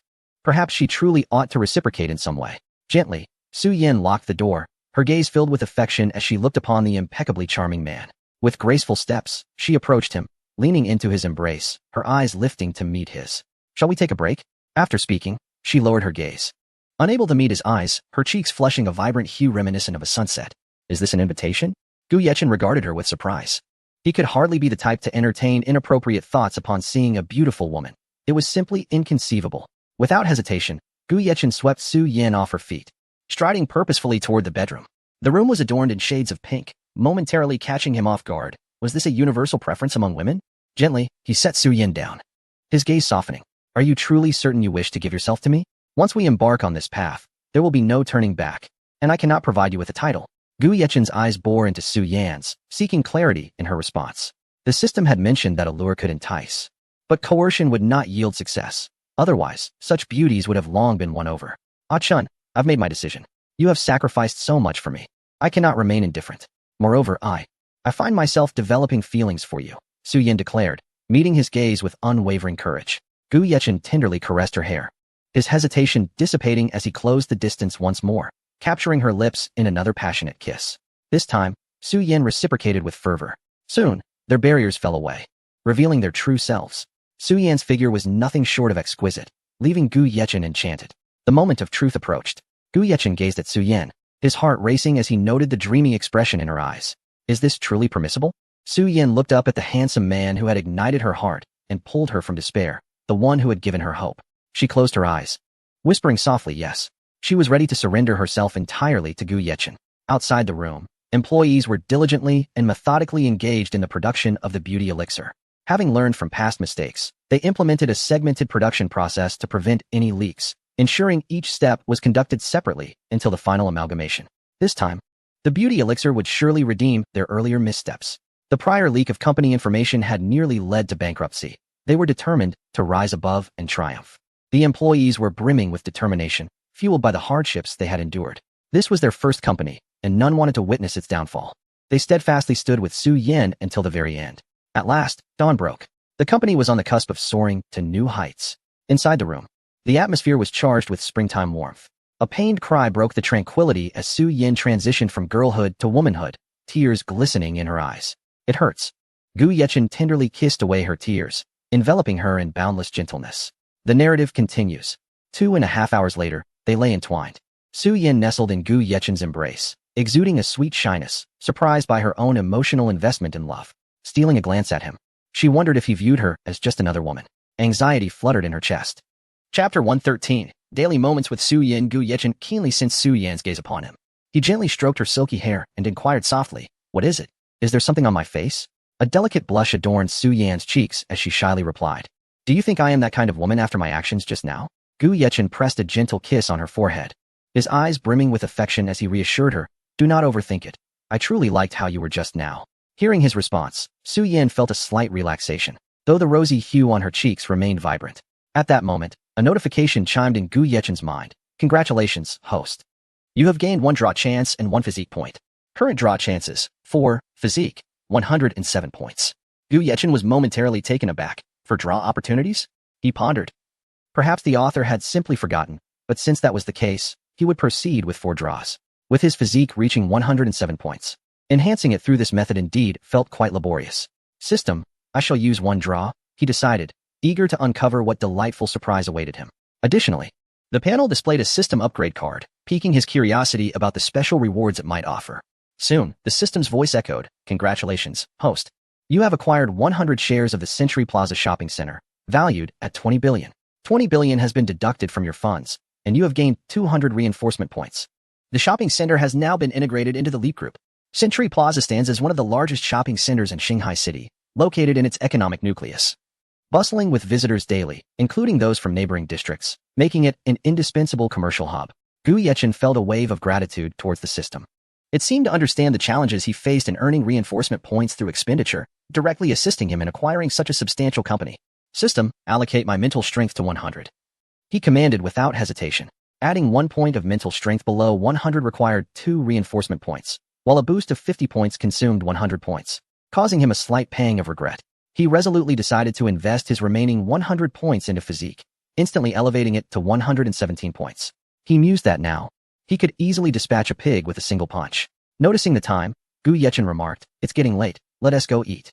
It was already 11:30.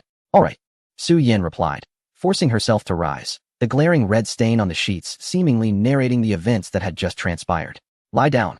I shall assist you with your discomfort, he offered, retrieving a set of silver needles from the system's space. Although the space was limited, it would gradually expand with Gu Yechen's growing abilities. Su Yan was taken aback upon seeing the needles. You know medicine? She exclaimed in surprise. Just a bit. A mere smattering. Gu Yechen feigned modesty, knowing that revealing his supreme medical skills might overwhelm her. As he helped Su Yan remove her clothing, her cheeks flushed crimson. Despite their intimate relationship, she still felt slightly awkward. Gu Yechen deftly inserted the needles, the process swift and straightforward. Miraculously, Su Yan soon felt her discomfort dissipating. All done, Gu Yechen proclaimed, pulling out the needles, satisfied with his skill. Ah Chin, you're truly remarkable, Su Yan expressed with astonishment, although she still felt some pain. It had significantly diminished. She hurried to the bathroom to freshen up, after applying a light touch of makeup and carefully concealing the remnants of her earlier embarrassment. She accompanied Gu Yechen out. Their striking appearance instantly captivated the attention of company employees, who gazed in awe. Is he really that handsome? Could he be Su's boyfriend? A curious onlooker wondered. I hadn't heard about Su having a boyfriend. Another replied, perplexed. Could he be the elusive chairman? Speculated a third. That's unlikely. He seems too young, probably around 50 or so, countered another with a differing opinion. Are we not working? Su Yan noticed the crowd's rapt attention on her and Gu Yechen, promptly adopting a cold and commanding demeanor, which snapped everyone back into work mode. Upon reaching the parking lot, Su Yan's eyes widened at the sight of Gu Yechen's luxurious car. She had never driven such an upscale vehicle before. You truly are a big spender, she blurted out, only to realize her slip and begin to apologize. Yet, Gu Yechen swiftly captured her lips. Consider this a punishment. He chuckled, causing her previously composed cheeks to flush anew. You drive, he suggested, taking a seat in the passenger side. Su Yan shook her head with a smile, still adjusting to their recent intimacy, yet eager to experience driving such a high-end automobile.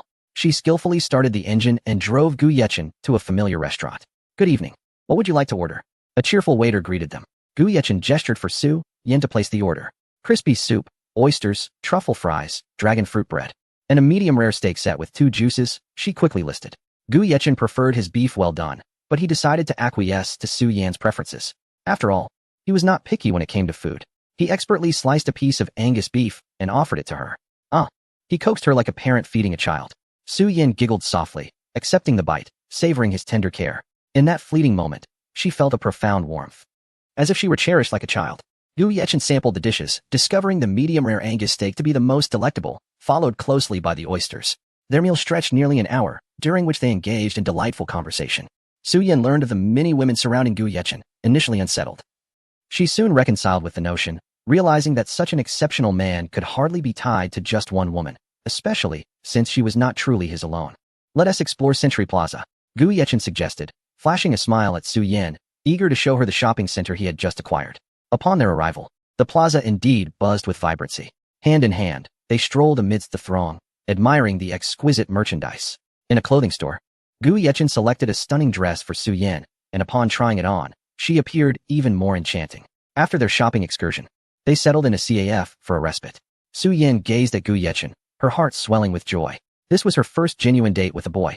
Although the future remained uncertain, she was resolved to stand by Gu Yechen, realizing she had begun to depend on him. As time slipped by unnoticed, dusk descended. Gu Yechen and Su Yan strolled hand in hand through the evening glow, their silhouettes illuminated by the lights, forming the most beautiful scenery of the night. As they reached Su Yan's home, they exchanged goodnights. Gu Yechen didn't linger, merely placing a gentle kiss upon her lips before departing. For he had another engagement awaiting him. Chapter 114. The meeting. Hello, Xiaoyan. Where are you? After leaving Su Yan's residence, Gu Yechen placed a call to Jiang Qingyan. The melodious voice of Jiang Qingyan echoed on the other end. What's the matter? Have you missed me so soon? At that moment, Jiang Qingyan was engaged in a meeting, having successfully reassembled her team at the Jiang Group and brought the government-assigned staff to the Qinyang Group. She intended to devise a preliminary plan for developing the Constitution Pill to assess its potential efficacy. I was just contemplating whether to visit Shash Yue's place to find you. Gu Yechen replied, a hint of anticipation in his tone. Come to the company. I'm here. I won't be heading back anytime soon. I may have to work late tonight. Jiang Qingyan's voice carried a tinge of fatigue, yet her stunning beauty remained unmasked. All right, Gu Yechen responded, and after hanging up, he started his car, setting off for the Qinyang Group. Just then, an unexpected call came in. Gu Yechen glanced at the caller ID. It was from Xia Yi. A playful smile crept onto his lips as he greeted her. Hello, academic deity. Missing me already? How cheeky. Xia Yi playfully scolded, her voice tinged with mock annoyance. After a brief pause, she continued, Gu, the day after tomorrow at 7, my family is throwing me a graduation party. Will you be able to come? Xia Yi felt a surge of anxiety. The thought of Gu Yechen declining her invitation filled her with dread, leaving her feeling exposed. She clutched her phone tightly, as though it were her last hope. Where is it being held? Gu Yechen furrowed his brow, pondering for a moment. At the Starlight Hotel. Many classmates will be attending as well. Upon hearing Gu Yechen's agreement, Xia Yi felt an immense relief, her voice brightening. Great. I'll be there. Gu Yechen chuckled and ended the call. Once Xia Yi hung up, she was elated, dancing around her room. She lay on her bed, repeatedly glancing at Gu Yechen's photo on her phone, a blissful smile illuminating her face. She envisioned the moment he would grace her graduation party, her heart brimming with anticipation. Meanwhile, Gu Yechen continued driving towards the Qinyang Group. Soon, he arrived, parked his car, and entered the building, heading to the meeting room. Peering through the door, he noticed the attendees were still in session, the atmosphere appearing somewhat tense. Gu Yechen had arranged a lavish feast for everyone.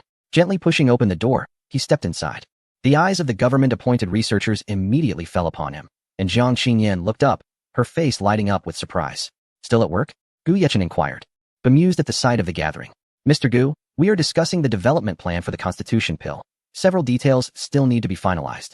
A staff member stood up to explain. Jiang Qingyan had previously briefed them on the company's situation, and they were aware of Gu Yechen's identity. Nodding, Gu Yechen took a seat beside Jiang Qingyan. Observing her weary expression filled him with concern. Old Fan, what brings you here so late? Gu Yechen asked, surprised to see Fan Jingde, who was not a young man anymore, mingling with the younger crowd. Everyone is busy. How could I relax? Fan Jingde replied, his face beaming with anticipation. Moreover, I can't wait for the Constitution Pill research to advance. It could extend my life by 12 years. I would still have years to contribute to the nation's endeavors. I admire your dedication. Please, continue your work. Gu Yechen smiled. How did you arrive so quickly? Jiang Qingyan looked at Gu Yechen, her eyes shining brightly. I missed you terribly. I was concerned you might be overworked. Gu Yechen replied with a grin. Gently taking her hand, Jiang Qingyan shot him a playful glare, her cheeks flushing. She knew Gu Yechen genuinely cared for her, which warmed her heart immensely. Please, continue your discussion, Jiang Qingyan addressed the group, then turned to Gu Yechen. You should listen to their proposals and share your thoughts. Gu Yechen nodded, attentively absorbing the staff's reports. As he listened, he pondered and occasionally offered his insights and suggestions. The attendees acknowledged his ideas with nods of approval, recognizing the significance of his input regarding the Constitution Pill development. As time slipped by, the meeting extended into the evening. Finally, the preliminary framework of the plan was established, and everyone exhaled in relief. Thank you for your hard work today. You may take a break, Jiang Qingyan announced to the group. The attendees rose, preparing to exit the meeting room. I've ordered a sumptuous meal for everyone. You can head to the cafeteria. Gu Yechen smiled, eliciting cheers from the crowd.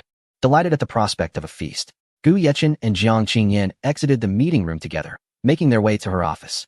Are you staying late tonight? Gu Yechen inquired, observing Jiang Qingyan. Yes, I have a few details to finalize, she nodded. You should head home. I can manage on my own. I'll keep you company. Gu Yechen insisted. I have nothing pressing to attend to. Jiang Qingyan hesitated but eventually agreed, realizing that Gu Yechen's presence would motivate her further. The two busied themselves in the office as time passed unnoticed, the night gradually enveloping the city. At last, Jiang Qingyan completed her work and stretched, her figure perfectly highlighted. Gu Yechen couldn't help but swallow hard at the sight. Jiang Qingyan glanced at him, her heart brimming with affection. Xiaoqian, thank you for keeping me company tonight, she expressed gratefully. Why so formal with me? Gu Yechen chuckled. As long as you're happy, that's all that matters. Jiang Qingyan gazed at Gu Yechen, her eyes glistening with tears of gratitude. She truly loved him and was willing to give everything for him. The pair exited the office and made their way downstairs. Gu Yechen drove Jiang Qingyan out for a late-night snack. Throughout the journey, they remained silent, savoring the rare tranquility together. Chapter 115. An unpleasant encounter. Let us take action. Gu Yechen and Jiang Qingyan arrived at a bustling barbecue stand, where an enticing aroma filled the air, mingling with the sounds of laughter and cheerful chatter. Jiang Qingyan had specifically ordered 2 kidneys for Gu Yechen, but he felt somewhat speechless. He believed his own kidneys were as robust as steel and thus had no need for such delicacies. Wouldn't he that imply he was incapable? It appeared he must earn Jiang Qingyan's complete admiration tonight. Just as they settled down at the barbecue stand, they encountered Jiang Qingyan's old acquaintance, Lu Yu. Lu Yu and Jiang Qingyan had attended school together from high school through university, yet their relationship had always been strained, rife with unpleasantness. At that moment, Lu Yu was out shopping with her boyfriend, Zhou Yang. Upon spotting Jiang Qingyan and Gu Yechen, they couldn't help but approach. Oh, look at you, Jiang. Have you caught yourself a fresh little meat? Lu Yu glanced at Jiang Qingyan and then at Gu Yechen, her words laced with sarcasm and provocation, her expression utterly distasteful. Jiang Qingyan furrowed her brow and directed a look of deep disdain towards Lu Yu. Their relationship had never been cordial, and the unpleasant history only fueled her aversion. Darling, is this the girl you mentioned? Zhou Yang inquired, looking at Jiang Qingyan. Indeed. Isn't she stunning? If you manage to win her over, you'll certainly be regarded as the top of our school year. Just so you know, countless suitors pursued Jiang back in the day, rich heirs, official sons. Yet she dismissed them all. Who would have thought she'd end up with someone like this? Lu Yu chattered incessantly, while Jiang Qingyan's expression darkened further, as if cloaked in frost. Have you finished? Jiang Qingyan's voice dripped with iciness, capable of freezing the very air around her, her eyes burning with fury. Really? You're upset already? Jiang, you've become rather moody, but you remain as charming as ever. I wonder how those old suitors would react to finding out you're with a fresh little meat now? Lu Yu continued her relentless tirade, utterly indifferent to Jiang Qingyan's feelings, her vile demeanor unbearable. Zhou Yang pulled out his phone and snapped a picture of Jiang Qingyan, scrutinizing her closely. Truly beautiful. I bet cuddling up to you at night would be delightful. His crude and disrespectful remarks only intensified Jiang Qingyan's anger, a fiery blaze igniting within her. Hey beauty, care to discuss life with me? I'm undoubtedly superior to this waste beside you. He provocatively shot a glance at Gu Yechen. Kid, you have 1 second to scram before I make you kneel and call me grandpa. Zhou Yang's arrogance surged, completely dismissing Gu Yechen, exuding an air that made one want to strike him. Onlookers began to gather, intrigued by the unfolding drama, eager to witness the outcome of this spectacle. Gu Yechen's fury was barely contained. He never expected that a simple meal with Jiang Qingyan would lead to such an incident. Especially with Zhou Yang insulting his sister. How could he bear it? Clenching his fists tightly, Gu Yechen's gaze blazed with anger and determination. He stared at Zhou Yang, the fire within him raging. Suddenly, he seized a nearby chair and, with all his strength, hurled it at Zhou Yang's head. Though Zhou Yang was somewhat prepared, he was caught off guard by Gu Yechen's sudden assault. The chair struck him with a dull thud, shattering upon impact. Zhou Yang felt a sharp pain as blood streamed from his head, shock evident in his eyes as he stared at Gu Yechen. You dare strike me? Do you know who I'm associated with? You'd be terrified if you knew. I'm affiliated with Su Hu. You'll regret this. Zhou Yang roared in anger, never imagining that this seemingly frail Gu Yechen would possess such boldness. He immediately dialed Su Hu, uncertain if help would arrive.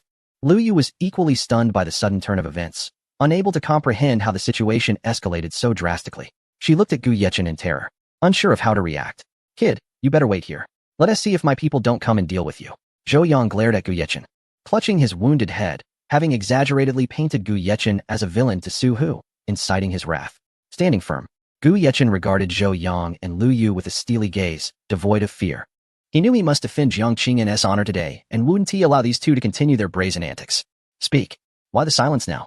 Let us see if your head is tougher than my blows. Gu Yechen crushed Zhou Yang's phone underfoot. Su Hu. Should he dare show up and utter a single disrespectful word, Gu Yechen would ensure he was sent to the hospital. His sister. whom he would never dare to bully or insult, was being disrespected by these two. Gu Yechen surged forward, landing a punch squarely on Zhou Yang's chest.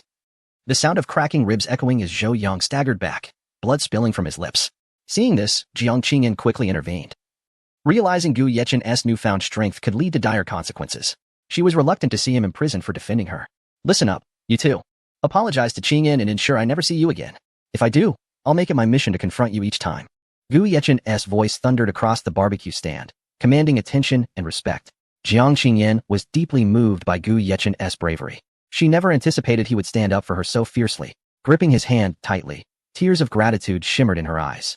The other patrons at the barbecue stand raised their thumbs in admiration of Gu Yechen's courage, while Zhou Yang and Lu Yu slinked away, aware they had encountered a formidable opponent. This unexpected confrontation only deepened the bond between Gu Yechen and Jiang Qingyan. Just then, Gu Yechen sensed a looming danger. Qin Lang appeared at his side. Did you feel that too? Gu Yechen asked Qin Lang. There's a murderous intent, Qin Lang replied, surprised by Gu Yechen's perceptiveness. Having emerged from a world of peril, he was attuned to threats, yet Gu Yechen, living a comparatively tranquil life, could sense danger just as acutely. The atmosphere around them grew increasingly tense, as if a storm were on the horizon. Chapter 116. The assassin Laksu, who led a group of over 10 individuals, exuding an ominous presence as they arrived on the scene. His anxious gaze darted around until it landed on Zhou Yang, prompting him to approach with reckless abandon. His face contorted in fury as he bellowed, "Where is he? Where is that insolent wretch who dared to insult me?" Upon hearing Su Hu's thunderous roar, Gu Yechen was momentarily taken aback, a wave of confusion washing over him.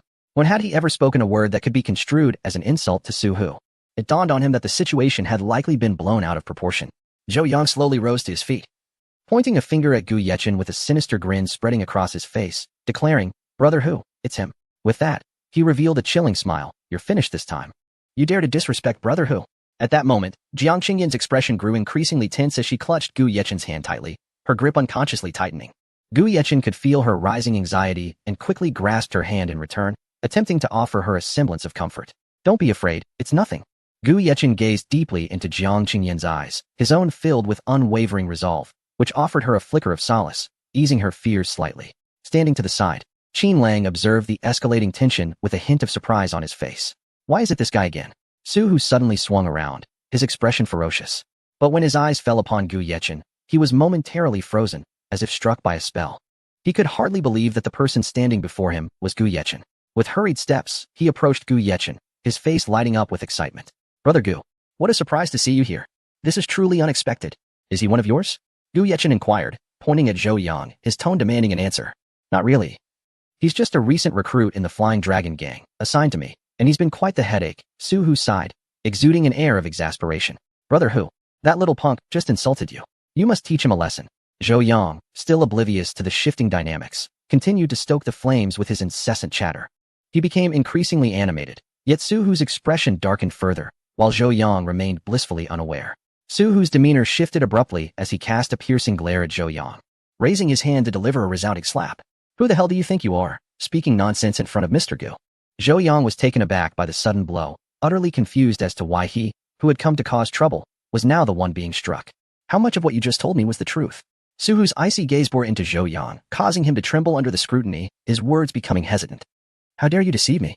Su Hu roared in a fury, gesturing for his entourage to swarm around Zhou Yang, who was soon engulfed in a cacophony of pain cries. Su Hu stood back, a smirk of satisfaction gracing his features as he watched Zhou Yang being pummeled, while Gu Yechen and Jiang Qingyan observed quietly. Though Jiang Qingyan's face was still tinged with anxiety, there were subtle signs of her relaxation in her gaze. After a considerable time, Zhou Yang lay unconscious from the beating. Su Hu finally waved his hand, signaling his subordinates to cease their actions. "Brother Gu, please don't take offense," Su Hu said with an apologetic smile directed at Gu Yechen. Following this, Gu Yechen treated Su Hu and his gang to a sumptuous barbecue, while Jiang Qingyan nestled closely against Gu Yechen, feeling an unprecedented sense of security. "Brothers, call everyone." Su Hu chuckled, glancing at Jiang Qingyan. He paused momentarily, pondering, why has the atmosphere changed? Before he could interject, a chorus of voices erupted. "Hello, sister-in-law." Gu Yechen was rendered speechless, while Jiang Qingyan smiled brightly. The sensation was indeed delightful. "How's the progress on what I asked you to do?" Gu Yechen inquired of Su Hu. "Don't even mention it. That old coot won't let him out. My men have been lying in wait for days, and he simply refuses to show his face," Su Hu lamented, munching on barbecue, his expression rife with frustration. As this was the first time he had dealt with such a drawn-out affair. It's all right, take your time. Gu Yechen hadn't anticipated that Fei would be so cautious. Realizing he had underestimated He Yun Song. After they had feasted, the group began to disperse. Locke, how goes your side of things? Modun asked as he dialed the assassin, a formidable fifth-tier martial artist known as Locke, who was not only skilled with firearms, but also possessed exceptional agility. I'm actively searching for the target, a sharply dressed foreigner replied. Locate him and eliminate him. Complete the task, and your reward will be doubled. Modun was pulling out all the stops, as engaging this martial artist always came at a steep price. Rest assured, my work is always foolproof. The foreigner scoffed, disdain evident in his tone. In his eyes, this target was merely an ordinary student, hardly a threat. He had slain far more formidable opponents in the past. And this assignment seemed like child's play. Having just consumed alcohol, Gu Yechen let Jiang Qingyan drive them to the seaside park, a place she hadn't enjoyed in quite some time. Reflecting on the last visit, it was during Gu Yechen's initial year at the Jiang family. Xiao Chun, could you enlighten me on how you amassed such immense wealth? And where did you acquire the recipe for that physique-enhancing elixir? The younger brother, I remember, would never have known such things, nor could he possess this level of wealth. Jiang Qingyan's enchanting gaze scrutinized Gu Yechen, seeking answers within his eyes. Gu Yechen was taken aback by her sudden inquiries, never anticipating she would pose such questions. How could he navigate this delicate topic? After a moment of contemplation, he met Jiang Qingyan's gaze with determination and said, Xiao Yan, don't overthink it. I earn my money through investments. As for the recipe, I received it from an elderly man I encountered while hiking. He claimed it could enhance one's strength and significantly improve various abilities, especially in that regard. Gu Yechen concluded, casting a playful glance at Jiang Qingyan. You're incorrigible. Jiang Qingyan laughed at his teasing demeanor, leaning against his shoulder, though a twinge of discomfort lingered in her heart. Chapter 117. The revelation of Gu Yechen's identity. Jiang Qingyan gently leaned against Gu Yechen's shoulder, her heart swirling like tumultuous waves, her thoughts a tangled web of complexity. Deep within, she had begun to harbor some suspicions. Ever since Gu Yechen resolutely severed ties with his family, he seemed to have undergone a profound transformation, emerging as a completely unfamiliar individual, leaving everyone guessing his next move. The brother she remembered was certainly not the person before her now. Despite their lack of blood ties, her brother would never have developed any extraordinary emotional entanglements with her, especially now that they shared an intimate relationship. She blamed herself for being too absorbed in this affection, failing to notice the peculiarities from the outset. Who exactly was this man before her? Why did he bear an identical visage to her brother? Jiang Qingyan racked her brain, but could not fathom the reasons behind it. Yet, one thing was irrefutable. He was no longer the brother she once knew. Moreover, through their time together, she had come to deeply appreciate Gu Yechen as an incredibly gentle and considerate person. Perhaps he had his vices and numerous romantic escapades, but the tenderness he bestowed upon her was intoxicating, luring her into a dreamlike bliss from which she wished never to awaken. Jiang Qingyan softly embraced Gu Yechen, her voice a tender whisper. Where has my brother gone? Is he well? The moment Gu Yechen heard these words, it was as if he had been struck by a thunderbolt, plunging him into a state of shock, his mind a blank slate, utterly at a loss for how to navigate the situation. Enveloped in Jiang Qingyan's warm embrace, a myriad of emotions surged within him. He understood that his true identity would eventually be uncovered by her, for she had lived with the original for several years and would undoubtedly be familiar with him. However, faced with Jiang Qingyan's profound affection, he genuinely did not know how to respond to her inquiry. The gentle sea breeze caressed their faces, while the relentless waves rhythmically crashed against the shore, creating a soothing symphony. Gu Yechen fell into a prolonged silence, as if time had come to a standstill. Finally, he took a deep breath and spoke slowly. Xiao Yan, I know your heart is filled with countless questions and confusions, but please believe me, my feelings for you are genuine. No matter who I truly am, I will cherish you. Jiang Qingyan lifted her gaze, her beautiful eyes shimmering with unshed tears, her voice trembling slightly. I want to know where my brother is. Do you know where he might be? Gu Yechen's throat felt constricted, and for a moment, he struggled to find the words. Should he directly tell her that her brother had taken his own life?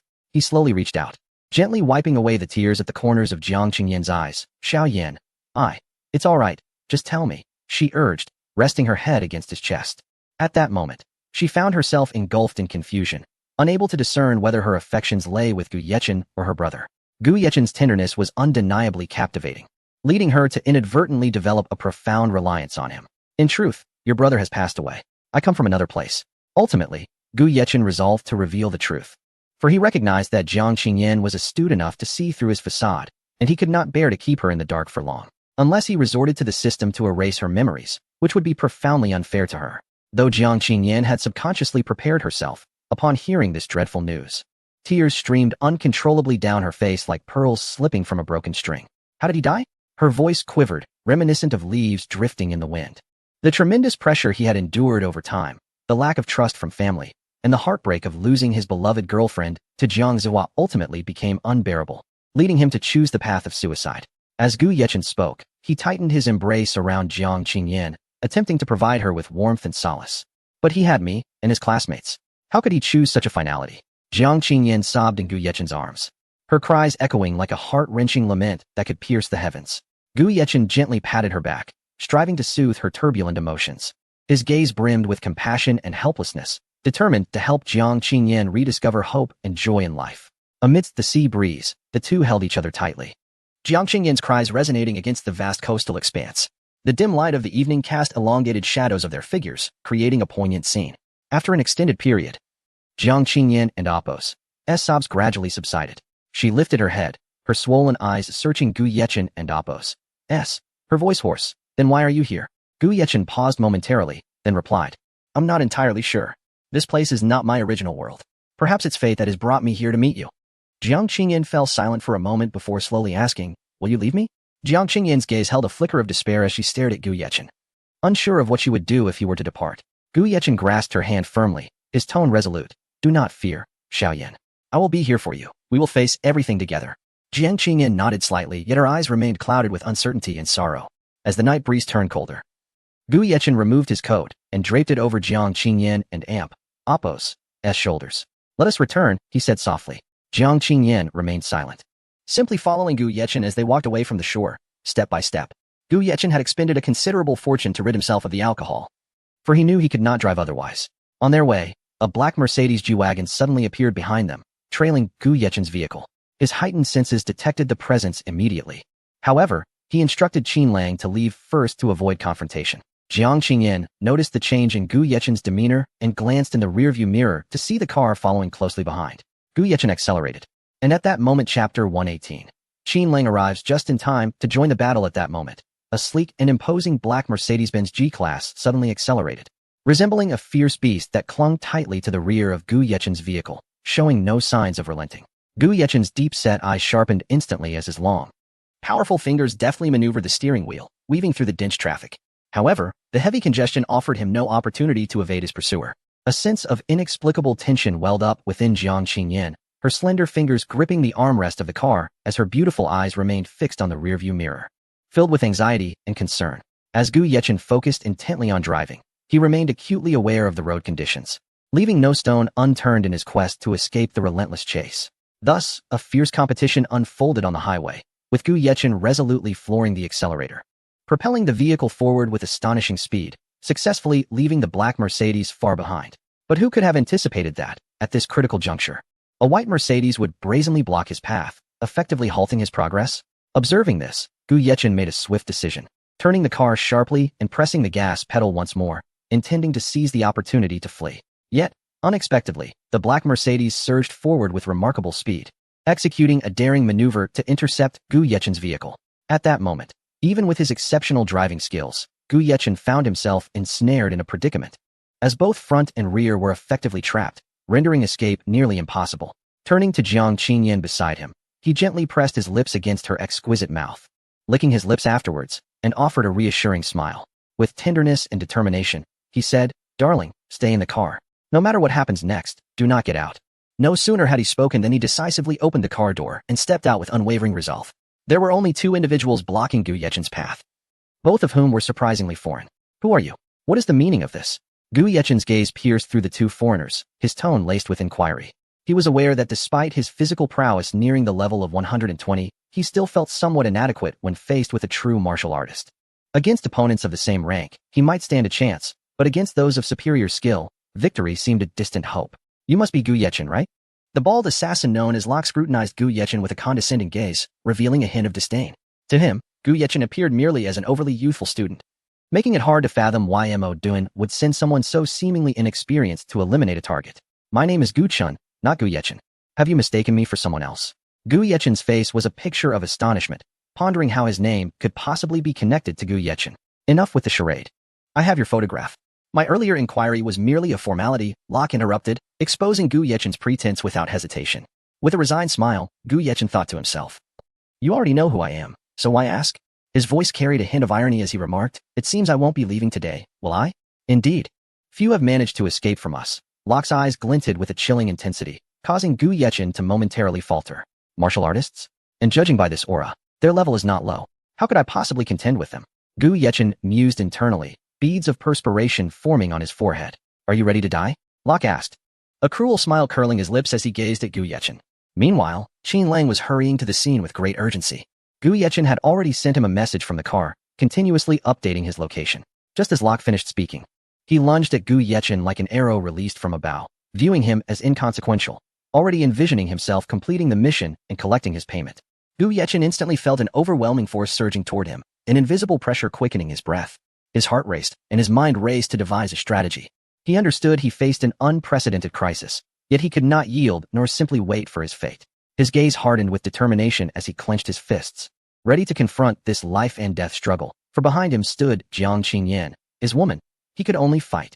The air around them seemed to thicken, tension permeating every corner. Inside the car, Jiang Qingyan was a bundle of nerves, covering her mouth with her hands as silent tears streamed down her cheeks, fearful that her cries might disrupt Gu Yechen's focus. Locke's attacks grew increasingly ferocious, each strike imbued with lethal intent. Gu Yechen relied solely on his agility and the combat skills granted by the system to evade and counterattack, narrowly escaping time and again. Yet he knew that such evasion was ultimately unsustainable. However, the disparity in their levels became apparent. While dodging an attack, Gu Yechen was struck in the chest by Locke's punch, sending him stumbling back several steps, blood spurting from his mouth. Inside the car, Jiang Qingyan's heart ached at the sight of Gu Yechen's injury, and she immediately considered exiting the vehicle. Yet, realizing that her presence would only hinder him, she quelled that thought. The moment she witnessed Gu Yechen's spitting blood, a profound realization struck her. She could not bear to be without him, no matter where he came from. Just as Gu Yechen struggled to hold on, nearing his limits, the distant sound of roaring engines reached him. Qin Lang had finally arrived. A glimmer of hope illuminated Gu Yechen's spirit. In that moment, Gu Yechen was battered and bruised. Had Qin Lang been any slower, he might have faced a dire fate, unless the system intervened. Upon hearing the commotion, Locke hesitated for a brief moment, surprise flickering in his eyes. He had not anticipated reinforcements for Gu Yechen. Qin Lang's vehicle screeched to a halt. He leapt out, unleashing the formidable aura of a sixth-tier martial artist directed at Locke and his accomplice. The two assassins sensed Qin Lang's power and instinctively retreated, realizing the precariousness of their situation. But there was no chance for them to escape now. Without hesitation, Qin Lang plunged into the fray. With his assistance, Gu Yechen felt the weight lift somewhat as they coordinated their efforts, gradually turning the tide. Together, they swiftly subdued the attackers, with Gu Yechen knocking both unconscious, preparing to investigate the identity of those who had targeted him. "Thank goodness you arrived. Otherwise, you would have only been able to see my corpse," Gu Yechen said to Qin Lang, slightly bowing in gratitude. For him, Qin Lang had not only saved him but also Jiang Qingyan, a debt he was willing to honor. Qin Lang was taken aback, quickly sidestepping. Gu Yechen was his boss. It was his duty to protect him, and he could not accept such gratitude. "This is what I ought to do," Qin Lang responded, still in disbelief. Jiang Qingyan swiftly descended from the vehicle and dashed to Gu Yechen's side, throwing herself into his embrace, overwhelmed with joy and tears. Gu Yechen pressed his lips against Jiang Qingyan's crimson ones, their beings entwined. Qin Lang stood speechless, caught off guard by the display of affection. At that moment, Chapter 119. Jiang Qingyan's injury. In this moment of utmost tension, Luo Ku, who had been thoroughly defeated and incapacitated by Gu Yechen and his companions, surprisingly resorted to a treacherous ruse, feigning unconsciousness. Typically vigilant, Gu Yechen, in a moment of oversight, failed to securely bind him. Seizing the opportunity while everyone was caught off guard, Luo Ku stealthily drew a dark pistol from his coat. The icy muzzle unwaveringly targeted Gu Yechen, and without a moment's hesitation, he pulled the trigger. With a thunderous bang, the bullet shot forth like a wild stallion breaking free. At that very instant, just as Gu Yechen and his partner concluded a passionate kiss and began to part, Jiang Qingyan inadvertently caught sight of Luo Ku behind Gu Yechen, aiming his gun. In a split second of peril, she did not hesitate for an instant, exerting all her strength to shove Gu Yechen aside violently. Bang! The sharp, piercing sound of the gunfire shattered the air, deafeningly loud. Qin Lang, upon hearing the gunshot, darted forward like a bolt of lightning. His movements were swift and decisive, and he immediately incapacitated Luo Ku by breaking all four of his limbs, eliminating any future threat. "Xiaoyan, are you all right?" Gu Yechen, his face etched with anxiety, cautiously helped Jiang Qingyan to her feet. His voice was filled with concern and worry, as if his heart might leap from his throat. "I'm fine," Jiang Qingyan replied, forcing a light tone, though the tremor in her voice betrayed her inner fear. Despite her efforts to maintain a facade of calm, her body quivered uncontrollably. Gu Yechen held Jiang Qingyan tightly in his embrace, his heart heavy with dread.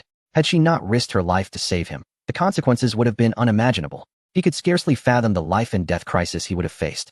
At that moment, Jiang Qingyan emitted a muffled groan. Gu Yechen, puzzled, soon felt something warm and damp. He looked down, as if struck by a thunderbolt, frozen in place. A horrifying bullet wound marred Jiang Qingyan's arm, the damned bullet having struck her directly, causing her excruciating pain. Blood gushed from the wound, a cruel testament to the sudden calamity that had befallen them. Without a moment's delay, Gu Yechen retrieved the silver needles he always carried, swiftly applying them around the wound to temporarily stem the bleeding. Jiang Qingyan's forehead glistened with beads of sweat, her complexion and lips pale as parchment, and soon darkness enveloped her as she fainted. "Xiaoyan, don't be afraid," Gu Yechen called softly, yet received no response. His voice felt powerless in the silence surrounding him. A surge of uncontrollable fury welled up within Gu Yechen. His eyes burned red, akin to a raging lion. As he approached the two assassins, he seized the pistol and, without hesitation, fired a shot into each of their heads. The sound of the gunfire echoed like a release of his pent-up rage, a counterstrike against the foes lurking behind him. "Qinlang, dispose of the bodies. I need to take my woman to the hospital," Gu Yechen declared, his gaze fierce as he looked at the lifeless assassins before him, his anger threatening to incinerate everything in its path. His voice was low and hoarse, imbued with an undeniable authority. "Rest assured, I will handle it. You go ahead." Qinlang, fully aware of the gravity of the situation, wasted no time in taking care of the bodies. For someone like him, who had lived on the edge for years, such tasks were as simple as daily sustenance. His movements were practiced and swift, as if this were merely a part of his routine life. Gu Yechen carefully assisted Jiang Qingyan into the car, then pressed the accelerator to the floor, the vehicle shooting towards the hospital like an arrow released from its bow. Throughout the journey, he spoke incessantly to Jiang Qingyan, his voice brimming with urgency and concern, terrified that she might slip into an eternal slumber and never awaken. "Xiaoyan, hold on, don't be afraid. I'm right here with you." This was Gu Yechen's first experience of such anxiety, his heart filled with fear that Jiang Qingyan might succumb to the unexpected tragedy and depart from him forever. His voice trembled slightly, as if pleading with fate to show mercy. On the way to the hospital, Gu Yechen trembled as he dialed Director Chu, his tone frantic. "Director Chu, you need to get to the hospital now. My friend was shot while protecting me. This surgery must be performed by you personally." Anxiety laced his voice. For in Huagua, firearms were strictly prohibited, and such incidents could not become public knowledge. He also needed to uncover the mastermind behind the attack. Upon receiving the call, Chu was taken aback, fully aware of the strict gun control laws in Huagua. However, without a moment's hesitation, he promptly arranged for his staff to prepare and rushed to the hospital himself. He understood that time was of the essence. Every second of delay could lead to irrevocable consequences. As Gu Yechen sped towards the hospital, his eyes fixed on the road ahead, he silently prayed for Jiang Qingyan's safety. Time seemed to stretch interminably. Each second felt like an eternity of torment for his heart. Sweat beaded on his forehead, his hands gripping the steering wheel tightly, knuckles whitening from the pressure. At last, the hospital loomed into view. Gu Yechen slammed the brakes at the entrance, swiftly lifting Jiang Qingyan from the car with gentle urgency. Director Chu approached immediately, and medical staff quickly surrounded them, wheeling Jiang Qingyan into the operating room. Gu Yechen paced anxiously outside the surgery, his hands trembling incessantly. Each time the operating room door swung open, his heart leapt into his throat. At that moment, he was engulfed by guilt and regret. He loathed himself for not being more cautious, for failing to detect Luo Ke's intentions in time, and for placing Jiang Qingyan in such peril. As time ticked by, each moment felt like a year to Gu Yechen. His gaze remained fixed on the operating room door, silently praying for Jiang Qingyan's survival through this crisis. His body, tense and anxious from the prolonged strain, became rigid, yet he remained oblivious to it.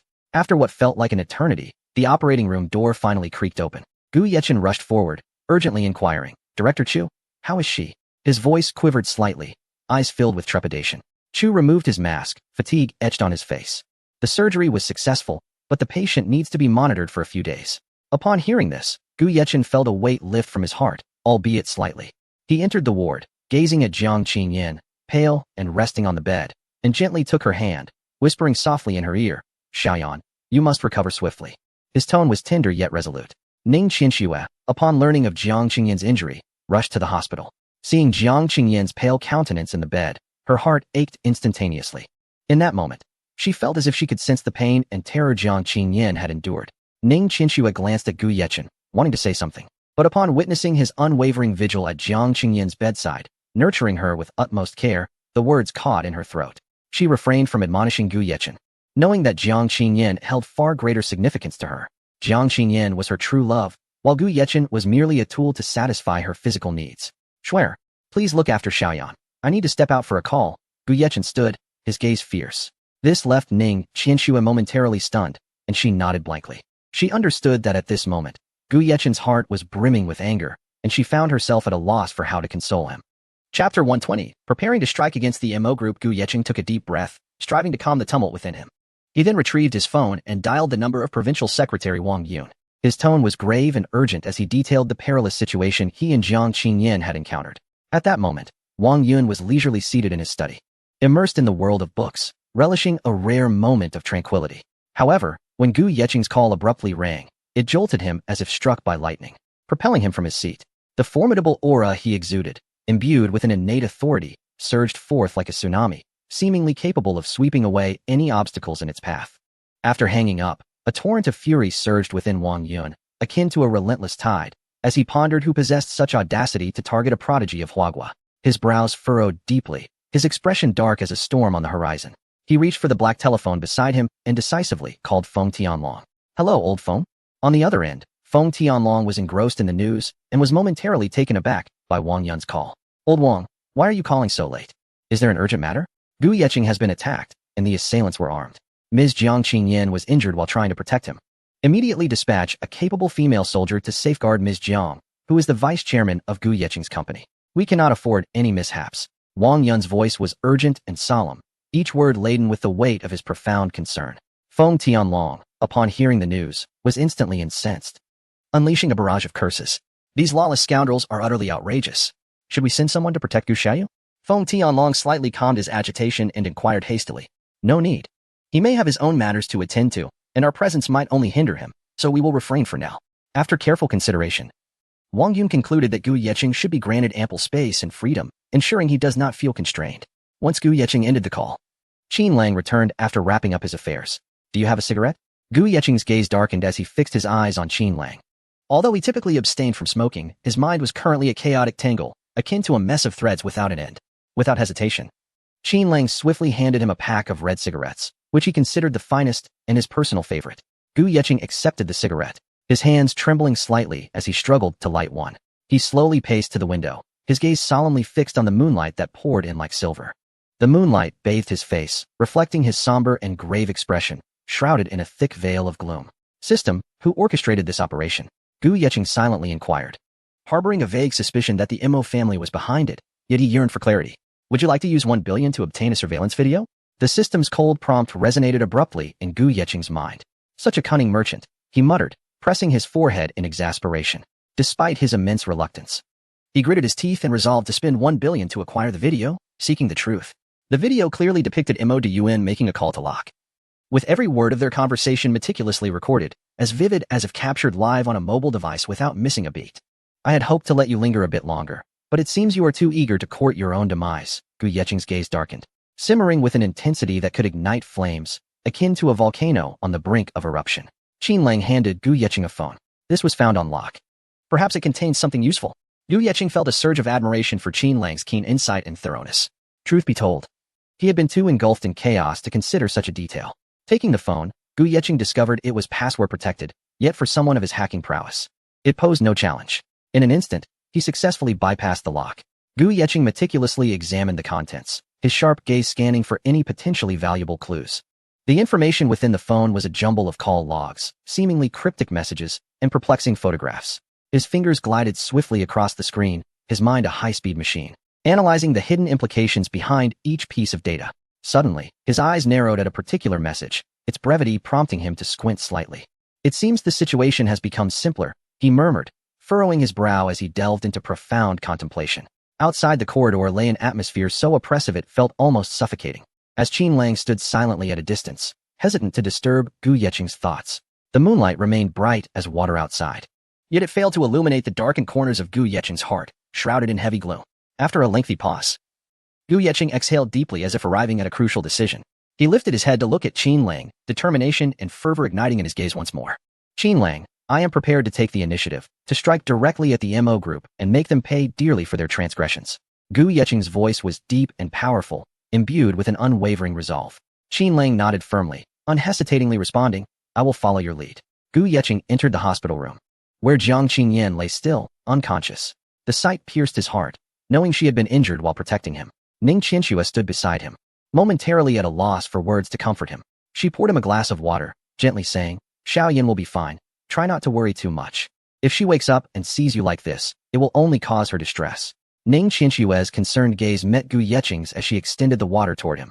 Gu Yecheng looked at Ning Qianxue, feeling a slight alleviation in his heart. He gently caressed her fair face and softly said, "Thank you, Shuer," before taking a sip from the glass. He then sat quietly by the bed, holding Jiang Qingyan's hand tightly, gazing at her pallid cheeks. He silently vowed to ensure the Mo family would pay a devastating price, regretting their malevolent actions. Chapter 121. Gu Yecheng sends false information. Mo Jiajia, with a heavy heart, sat on the sofa, leaning forward with hands tightly clasped, casting anxious glances at the quietly resting phone beside him, eagerly awaiting news from Locke. In his mind, he was convinced that if Locke could successfully eliminate Gu Yecheng, then all troubles would seamlessly dissipate. Yet, as seconds ticked by, the hands of time seemed to crawl, and the prolonged silence from Locke only intensified his unease. Although Locke was a formidable fifth-level warrior with minimal chances of failure, no one could guarantee that unforeseen circumstances would not arise, especially considering Gu Yecheng's resilience in surviving the siege of over 30 men. At that moment, a sharply dressed, exceptionally handsome young man with a vibrant hairstyle entered the Mo residence. Upon entering, he immediately spotted the distracted Mo Duan and hurried over. "Dad, what's wrong? Are you unwell?" he inquired, concern etched across his face. The newcomer was Mo Yihan, the eldest son of the Mo family, who had been overwhelmed with company matters. Utterly fatigued both mentally and physically, Mo Duan waved his hand, taking a deep breath to compose himself before responding. "I sent Locke to kill Gu Yecheng, but there has been no news. Could it be that he has failed? That shouldn't be the case." His brow furrowed, deepening the lines on his forehead, as confusion and worry clouded his expression. Upon hearing this, Mo Yihan's face darkened immediately, resembling a sky shrouded in storm clouds. His once bright eyes now brimmed with helplessness and disbelief. "Dad, Gu Yecheng was just attacked. Sending someone now is simply inviting trouble. Anyone with common sense would know he would bolster his defenses and hire bodyguards." Mo Yihan couldn't help but shake his head, feeling exasperated by his father's impulsiveness as he turned to ascend the stairs, leaving only his silhouette behind. Mo Duan, upon hearing his son's words, suddenly awakened from his stupor, realizing belatedly that he had acted too hastily, forgetting that Gu Yecheng had recently been injured by someone he had hired and would surely fortify his protection. Just then, his phone vibrated with a message. "Mr. Mo, I haven't found a good opportunity and can only wait for the next. I will be following Gu Yecheng closely until a chance arises, so you needn't worry." Reading the message from Locke, Mo Duan's tense expression began to relax, and the weight on his heart lifted slightly. Receiving news from Locke meant that he was unharmed, which was indeed a comforting thought. As long as Locke kept a close watch on Gu Yecheng, an opportunity to eliminate him would inevitably present itself. He reassured himself with this thought. Mo Duan lifted his teacup and took a sip, attempting to ease his tense nerves. Although the looming threat of Gu Yecheng remained, he felt it was merely a matter of time before it would be resolved. With that in mind, he trudged upstairs, ready to seek solace in sleep. After returning to his room, Mo Yihan indulged in a relaxing bath. The bathroom was enveloped in steam, his well-proportioned figure barely visible amidst the mist. Emerging from the bath, his handsome features appeared even more alluring, especially his enchanting peach blossom eyes, deep and mysterious, attracting numerous admirers, foremost among them Hexine, the elder sister of Hien, who had known Mo Yihan since high school and continued to share the same university. Dressed in a loose bathrobe, Mo Yihan languidly settled on the edge of his bed, his eyes deep as night, lost in thought. He picked up his phone, his slender fingers tapping on the screen to dial a number. A gentle female voice soon responded. "Yihan, why are you calling me so late? Are you missing me?" Mo Yihan paused for a moment before replying in a low tone. "Hexine, there are matters I wish to discuss with you." Sensing the seriousness in his voice, Hexine dropped her playful tone, responding earnestly, "Go ahead, I'm listening." Taking a deep breath, Mo Yihan slowly elaborated, "Lately, family issues have been weighing heavily on me, my brother, my father, and the company." In a hospital room, Gu Yecheng set down his phone, revealing a warm smile typical of someone much older. A hint of cunning glimmered in his expression, akin to a fox poised to pounce on its prey. He had just sent a meticulously crafted message to Mo Duan, ensuring that for the time being, Mo Duan would not suspect that the assassin he dispatched had met an untimely end. Next, it was time to deal with Mo Ziyu. Gu Yecheng took out his phone and sent a message in the explosive gang group, a collective of both profound and ordinary members, where everyone's rank was visible at a glance. "Help! I need a well-connected brother to assist me. Is there anyone who can lend a hand?" After sending the message, he awaited responses with eager anticipation. Soon, A request to add him as a friend pinged on his screen. Gu Yechen promptly accepted. Mr. Gu, I am Su Haoran. I wonder if you remember me? Su Haoran messaged him. Gu Yechen paused for a moment, mentally rifling through his memories of the name. Su Haoran, that name sounded familiar. Brother Su, I remember you. We met at Old Master Han's banquet. Gu Yechen replied warmly, recalling the event. Su Haoran chuckled softly. Indeed, Brother Gu. It's good to hear from you. I need your assistance with something. He typed a few words on his phone, including his contact number. I would like you to arrange for someone to give Mozu a lesson in prison. Surely, you can manage that? Gu Yechen chuckled, calling Su Haoran. It's no problem at all. However, Su Haoran was curious about Gu Yechen's motives. To be honest, it's not difficult. But may I ask why you wish to do this? Because he has his eye on my woman, and that's why he ended up inside. Unfortunately, my connections are limited, so I can't teach him a lesson myself. It's that simple. Gu Yechen replied with a grin. Su Haoran chuckled at the absurdity of it all. That's easy. I'll ensure he never dares to harbor any thoughts again. Thank you, brother. If you need anything within reason, just let me know, and I will oblige. Gu Yechen suddenly adopted a serious tone. That's simple. Just send me 2 packages of tea leaves, and make sure to include a few extra. Su Haoran had heard about Gu Yechen's unique tea and had longed to try it himself, as his father often urged him to procure some. Gu Yechen found it amusing that his goodwill was worth merely 2 packages of tea leaves. All right, I'll send you 3 boxes tomorrow, he promised. In the hospital room, Jiang Qingyan lay quietly on the bed, her complexion as pale as paper. Gu Yechen gazed at her still form, pain piercing his heart like 1,000 needles. He gently held her hand, as if to transfer warmth and strength to her. Sitting by her side, he kept his eyes fixed on her face, filled with hope for her swift recovery. Just then, on the hospital bed. Chapter 122. This is the hospital. Please behave yourself. In this tranquil yet weighty moment, Jiang Qingyan's delicate fingers seemed to respond to some mysterious summons, gently quivering for a brief instant. This subtle motion resembled a long-slumbering beauty on the verge of awakening from her dreams, carrying with it the promise of delightful uncertainty. Following this, Jiang Qingyan's clear and luminous eyes slowly opened. Gu Yechen, who had been vigilantly watching by her bedside, felt his heartstrings tighten in an instant, quickly rising to his feet in excitement. His gaze, intense and unwavering, was fixated on Jiang Qingyan's face, which had just begun to radiate life. As if nothing else in the world could capture his attention. Xiaoyan, you're awake? Gu Yechen's voice trembled slightly, imbued with profound concern, yet brimming with uncontainable joy. In a flurry, he pressed the alarm button beside the bed, its piercing sound shattering the tranquility of the once peaceful ward. Shortly after, a female doctor and nurse hurried in, their steps brisk and organized. Miss Jiang, how do you feel? The doctor inquired, her tone gentle and professional, as if imbued with a soothing magic. She meticulously examined Jiang Qingyan's wounds, her expression focused and earnest. Upon confirming that there were no serious issues, she sighed with relief. Jiang Qingyan's complexion remained pale as the first snow of winter. Although only her arm was injured, her physical condition appeared exceedingly fragile, as if a mere breeze could topple her once again. Nevertheless, she managed a faint smile, one that, despite its trace of illness, could not conceal her exquisite beauty. The hospital gown she wore did not diminish her allure. Instead, against the backdrop of her innate nobility, it seemed to acquire an air of dignity. Thank goodness. Thank you all. Jiang Qingyan spoke softly. Her voice, though faint, was infused with genuine gratitude, like a gentle breeze caressing the hearts of those who listened. Mr. Gu. Her condition appears stable. The wounds are not problematic. She simply needs to rest. The doctor turned to Gu Yechen, her eyes conveying reassurance and encouragement, as if to say he need not fret excessively. Thank you, Gu Yechen replied, his tone filled with emotion. It's nothing. It is our duty. The doctor smiled before hastily exiting the room with the nurse, leaving Gu Yechen and Jiang Qingyan enveloped in their shared joy. Gu Yechen nodded, his gaze returning to Jiang Qingyan, his voice tender beyond measure. How do you feel? He asked, his tone gentle as if afraid to disturb the slightest dust in the air. Jiang Qingyan nodded softly, her voice barely above a whisper. I'm fine. Don't worry. Though her words were light, her eyes revealed an endless tenderness, a warmth capable of melting the hardest glaciers in the world. Gu Yechen stood up and gently pressed a kiss on Jiang Qingyan's forehead. This kiss was laden with his deep affection and gratitude towards her. Xiaoyan, thank you. His gratitude stemmed not only from her awakening, but also from her very existence, and most importantly, for her unwavering resolve to shield him from harm. Jiang Qingyan closed her eyes, savoring the gentle kiss.